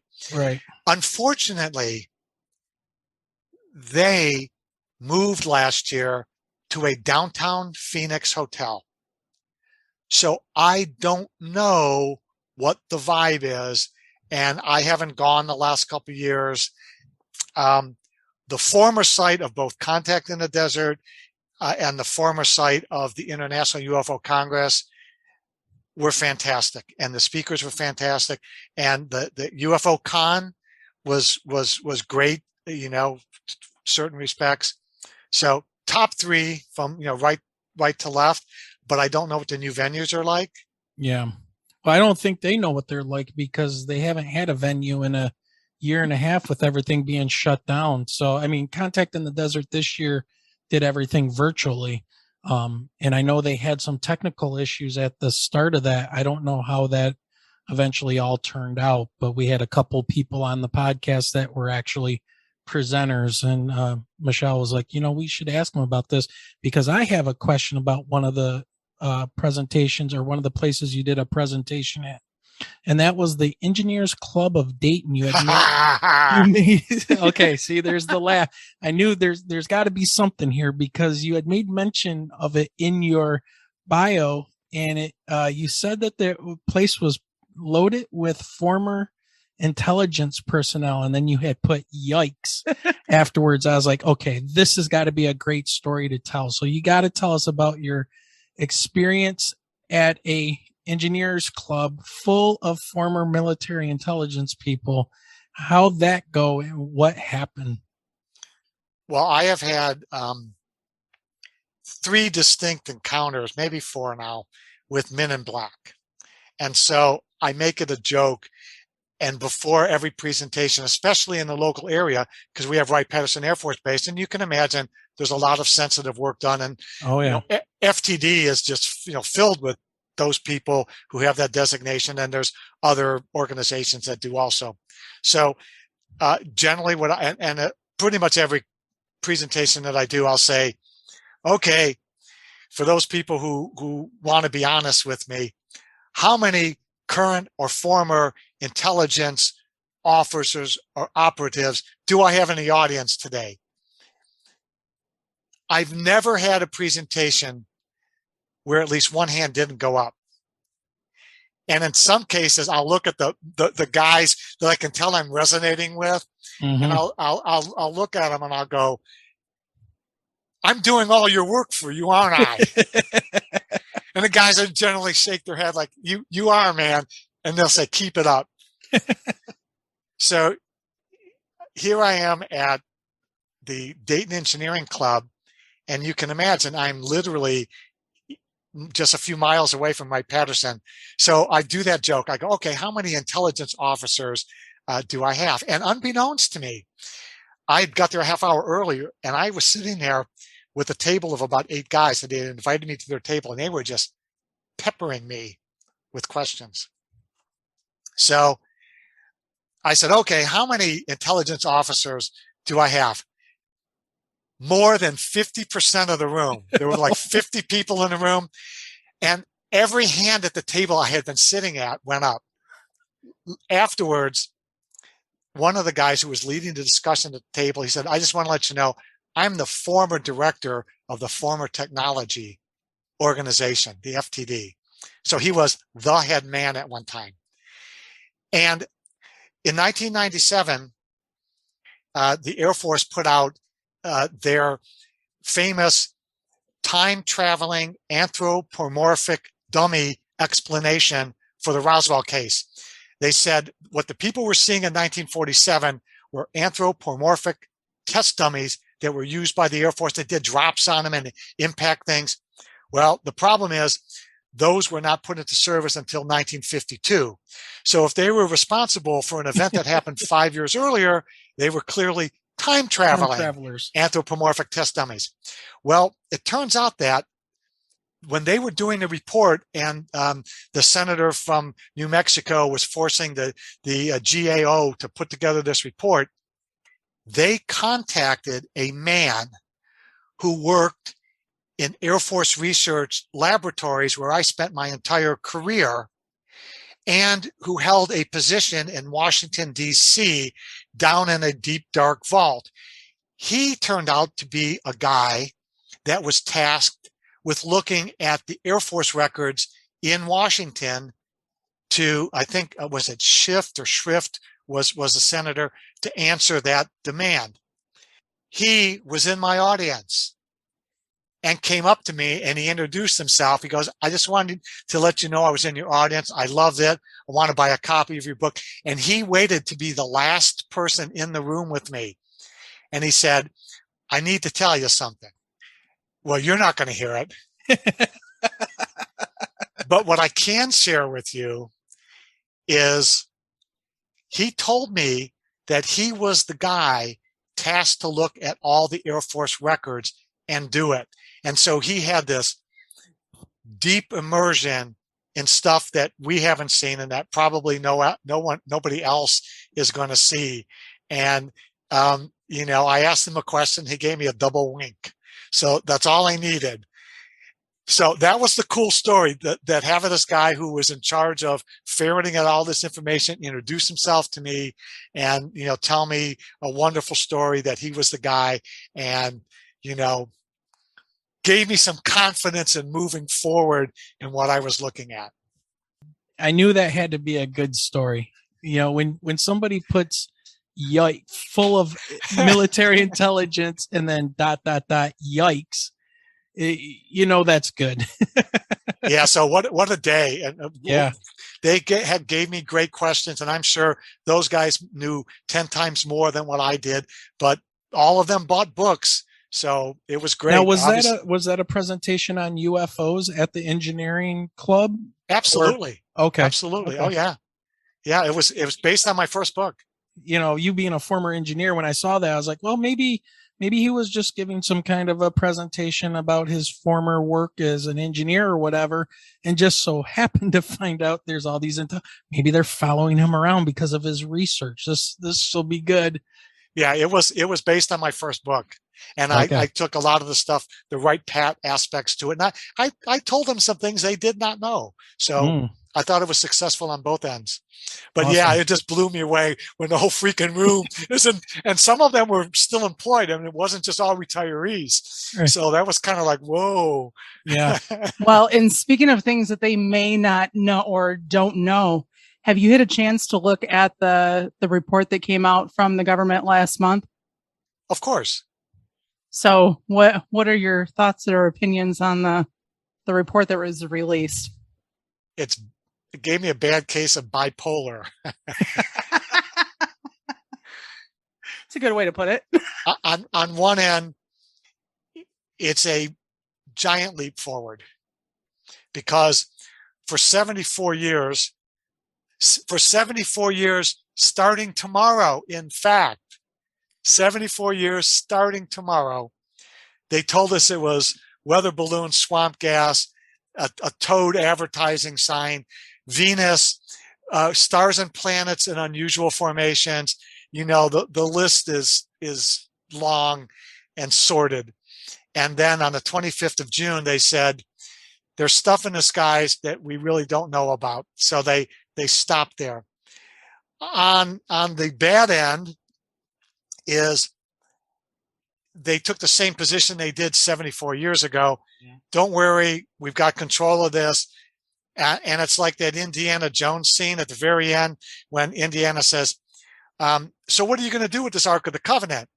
And one government guy sitting back, the fat guy with the mustache, so government looking, he says, well, we're giving it to our top people. So Indiana Jones presses him and says, who are you giving this to? And he leans back again. And he goes, top people. And I couldn't help but dredge up that exact scene when I finished with that 9-page report. Our top people are going to be on this. We're going to get all kinds of money. We're going to let you know what's going on. Look at folks. There are 74 years of great research, and I'm not including mine there, although if you want it, it's out there. Please don't insult me by telling me that all y'all know is what you put in that 9-page report. Right. You know, that's crap. Yeah. It's the number one, we know that one is a balloon, but the other 143, we don't know. Well, in the secret little thing that they put in there is I'm looking at the report right now, is that this is the reporting of incidents occurring from November 2004 to March 2021. So that's the data set they are quote unquote looking at. That's not 74 years of UFO reports and information that's been gathered, all the radar tapes and all of that. No, they're just talking basically from the 2004. That was the Commander Fravor incident with the Tic Tac issue.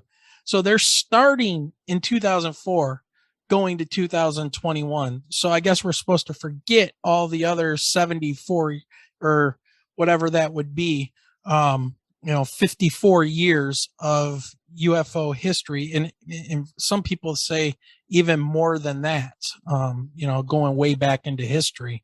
So yeah, I feel the same exact way. It's very bipolar. I've had 7th graders write more than 9 pages. Well, and then if you take off the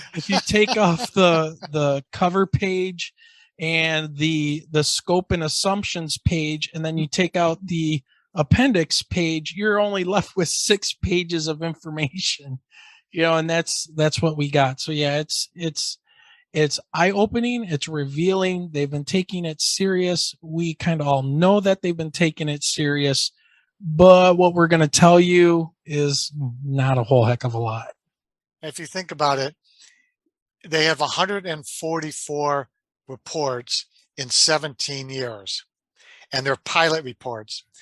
Colonel Carroll, my hero, was the first Air Force pilot and the first Air Force pilot of that rank to come public with a story in 55 years. The other stories are Mantell, he died. The guy over Lake Superior, he died. They all died. So they were able to collect 144 stories in such a short period of time from pilots. Imagine how many stories they would have collected in 74 years and how much more they would have known had they not told people, shut the heck up about your stories. That's right. Just do some math, multiply 17-year periods. There would have been thousands and thousands of Navy, Air Force, Army pilot reports that they could have utilized, but they didn't want to hear it. Yeah, this is where their own disinformation campaign and the ridicule of witnesses all comes back to bite them in the end, because now they even look more foolish because everybody's going, where's the other 50 years, guys? Where and you're only looking at pilot reports, radar reports. That's what you're telling us. Eyewitness reports of military personnel. But what about everybody else? I mean, I don't know. I'm still on the fence about the whole thing. Every time I read it, I just come away shaking my head even more. Ignore everything but the statement. There's something up there and we need to investigate it. This admission is unprecedented. Yeah. So, moving forward, when that report came out, I turned to my wife. I go, honey, looks like I'm going back to work for the Air Force. Yeah. They'll probably be knocking on your door as a researcher, to come in and actually look at some things. But man, it just disappointing. We had I don't want to say hope, but it's like, man, they got to give us something. And well, it's one of those, it's like, Ray, if you come back and work with us, we'll show you the tunnels. Yeah. Well, I've been in a lot of tunnels, so they're going to have to show me some new ones. But if I could just, as we close here, bring back to Swamp Gas My Ass. What I did with Colonel Carroll is, I could have summarized the book in 5 pages. You intercepted this thing. What I wanted to do is every time I went back to talking to him, I dug deeper and deeper, because he said, well, I was, debriefed and, he'd move on. But I wanted to know what questions you were asked. Were you satisfied with it? Did your commander or your whomever, did they talk to you? I wanted people to know, the deep things that a good researcher would ask. Tell me about these devices that you use to record things. Tell me what your observations and your judgments were. He talks about the infrared system he also had on, and what the noshing that he did and the conclusions that he came to, and things that a pilot would think about strategically, what to do next. We discussed the possibility of him having the A-1 nuclear bomb on board. Those things were nuclear capable. And there were nuclear bombs at Selfridge Air Force Base. Okay. Gary will neither confirm nor deny it, but I found proof of it. And I found proof that those planes could have been nuclear armed. We discuss all these possibilities. So the book is not just 5 minutes of proof that this guy did it and his wingman did it. I'll take you to the minute by minute, second by second, as he's chasing this UFO and his thought processes and what happens during all of the debriefings and what happens as life goes on. And the fact is, that's not the only famous case he was involved in. He was also involved in that EC-121 shoot down over the Sea of Japan when North Korea launched 2 MiG-21s and shot down that airplane. And the Pueblo, the ship that was being held captive, his wing was sent over there. And I have the story and the evidence that proved that he and his wingman chased those MiG-21s after the shoot down. There is also some other instances in his stellar career that he was involved in. All of that information is in that book. He was a phenomenal individual, and I've just been blessed to have, been part of this. And the fact that I was, I filed this under military history on Amazon. It's not a UFO book. It's not in the foo-foo section because this is military history. But the fact that it is the revelation, the first time revelation of a major figure here that's come forward and made this admission, that's history making. It's history making for the Air Force, and it's history making for the state of Michigan and for ufology. Yeah, he's beyond credible, and his credentials and his experience should be listened to. And that's amazing that you found him and was able to talk to him and get that information. Amazing. Ray, can you tell the listening audience again where to find your books besides locating Karen at the Open Book Bookstore on Shiawassee Avenue in Fenton? The only other place to get them is on Amazon. Okay. And the reason I self-published the book, it was on recommendations of people who already were publishing. In fact, you folks know Richard Dolan. You've heard of Richard Dolan? Yep. Okay, the UFO, he's famous guy, great guy. I intercepted him at a conference, told him I had this pending book, and talked to him about publishing it because he has Keyhole Publications, I think. And he said, look, you're a first-time author. And he said, I have to take 50% of net profits. So you're better off going to a place like CreateSpace and publishing it. And once you get some traction, then come back and then, we can do all the things publishers do. Well, it turns out that because I was a retired Air Force individual with a security clearance, I had to go through the literary office in New York City. The Air Force has a literary office in New York City. And they just actually recently just passed a regulation that hardlined this requirement. It turns out that they only wanted to ask me one question. Do you have a publishing contract? And I told them, what my security level was, what was in the book, a lot of Wright-Patt, a lot of things out there. And they said, all we want to know is, do you have a publishing contract? I said, no. They said, well, if that's the case, we're going to opt not to review your book. And they said, well, that's a good thing. And I said, how's that? They said, because we're a year behind. And if you had a publishing contract, it was going to sit in our office for a year. So from that point forward, that was their rule. And now that's also in print. So I just decided, and I talked to guys like, Preston Dennett and Yvonne Smith and, Stanton Friedman, all those guys that had publishers. And they said, if I was you, I think, just do self-publishing. So I decided to do it. I'm in full control. And so if you don't find it on Amazon or in the open book, you'll find it at one of my upcoming presentations. And Awesome. Now that places are opening again, Yeah. I've got two in October. I'm doing the Centerville Historical Society. I'm doing in Centerville Library. I just have a smattering of places, that I'm doing local. And of course, I'm doing North Carolina MUFON. I think the 9th of October in Raleigh. I'm doing North Myrtle Beach on the 14th of October in South Carolina. So there you go. And I publish things on my Facebook page. So Awesome. they can find out there.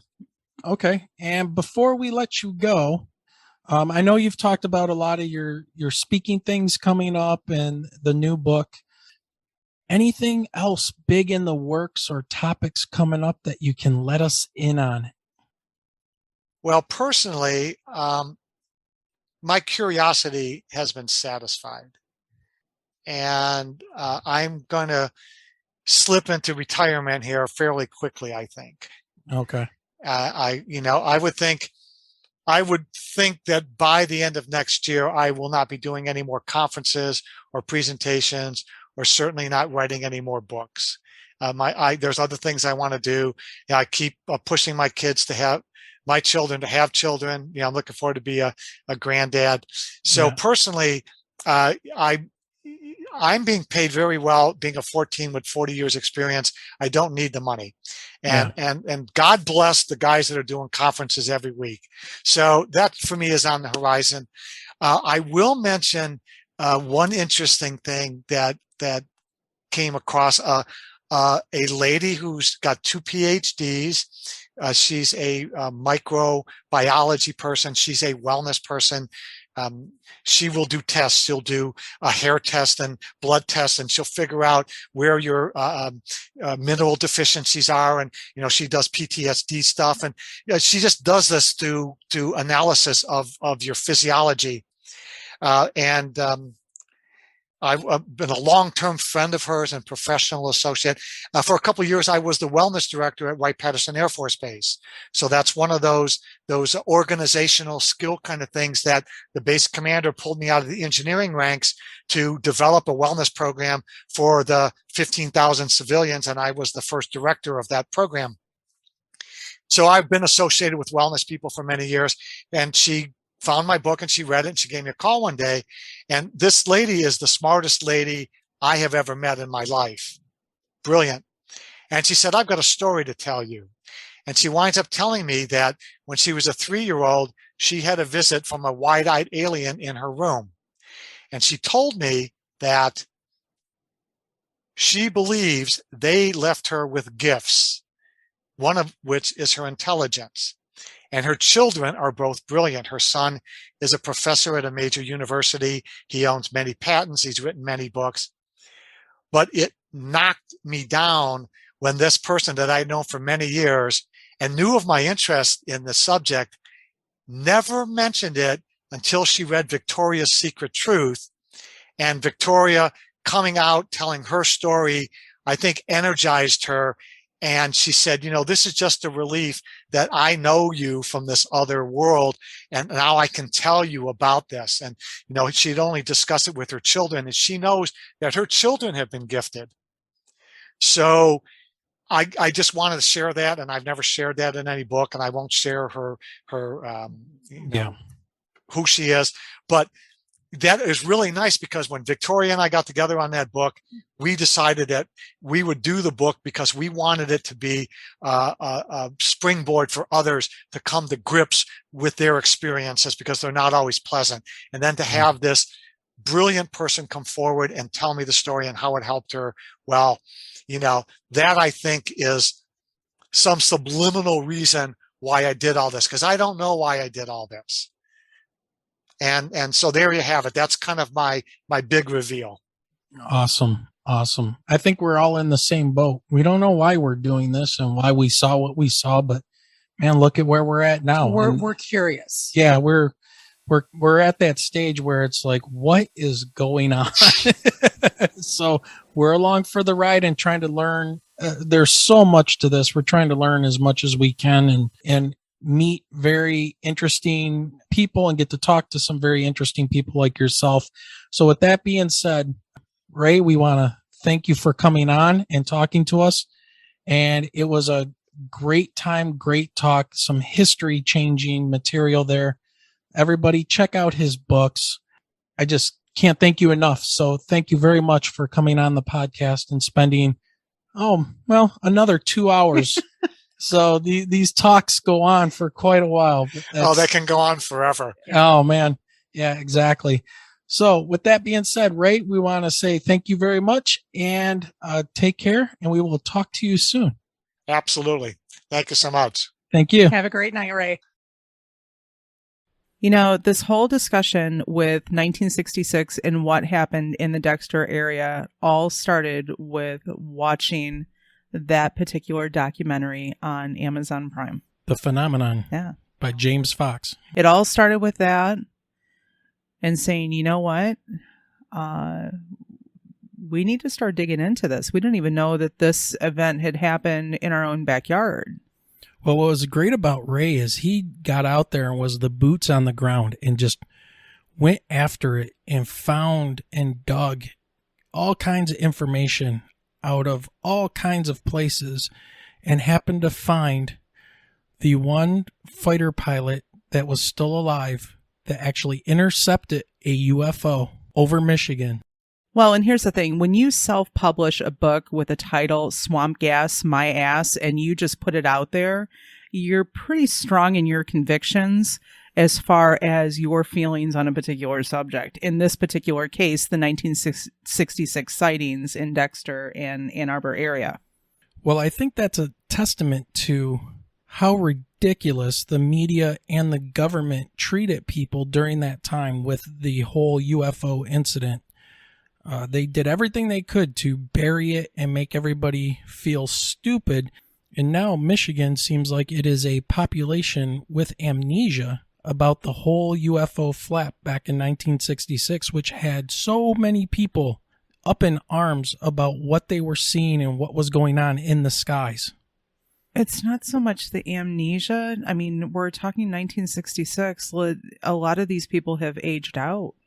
And also something that Raymond said too was that back in that time frame, we were still thinking about World War II coming out of that. Now we were getting into the Cold War, and people actually trusted their government back then and believed what their government said. So if the government said it was a weather balloon, if they said it was swamp gas, more than likely the people were going to believe it and go on about their day.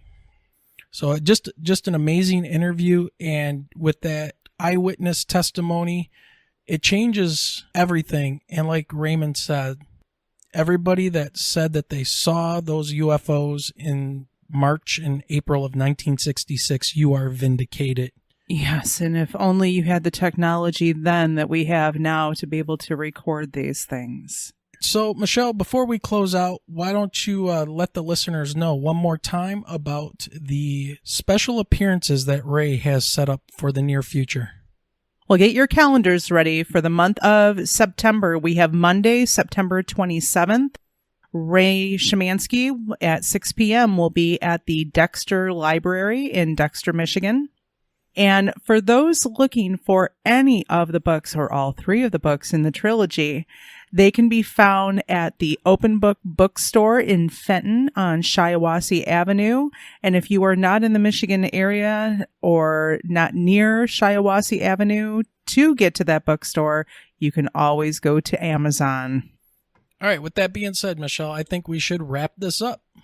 It is time to close it out for the night, folks. All right, everybody, have a good night. Stay safe. And keep your eyes to the sky.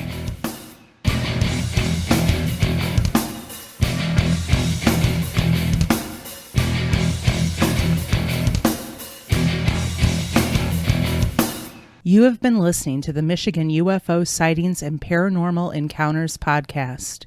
You can reach us at mi.ufo.podcast@gmail.com.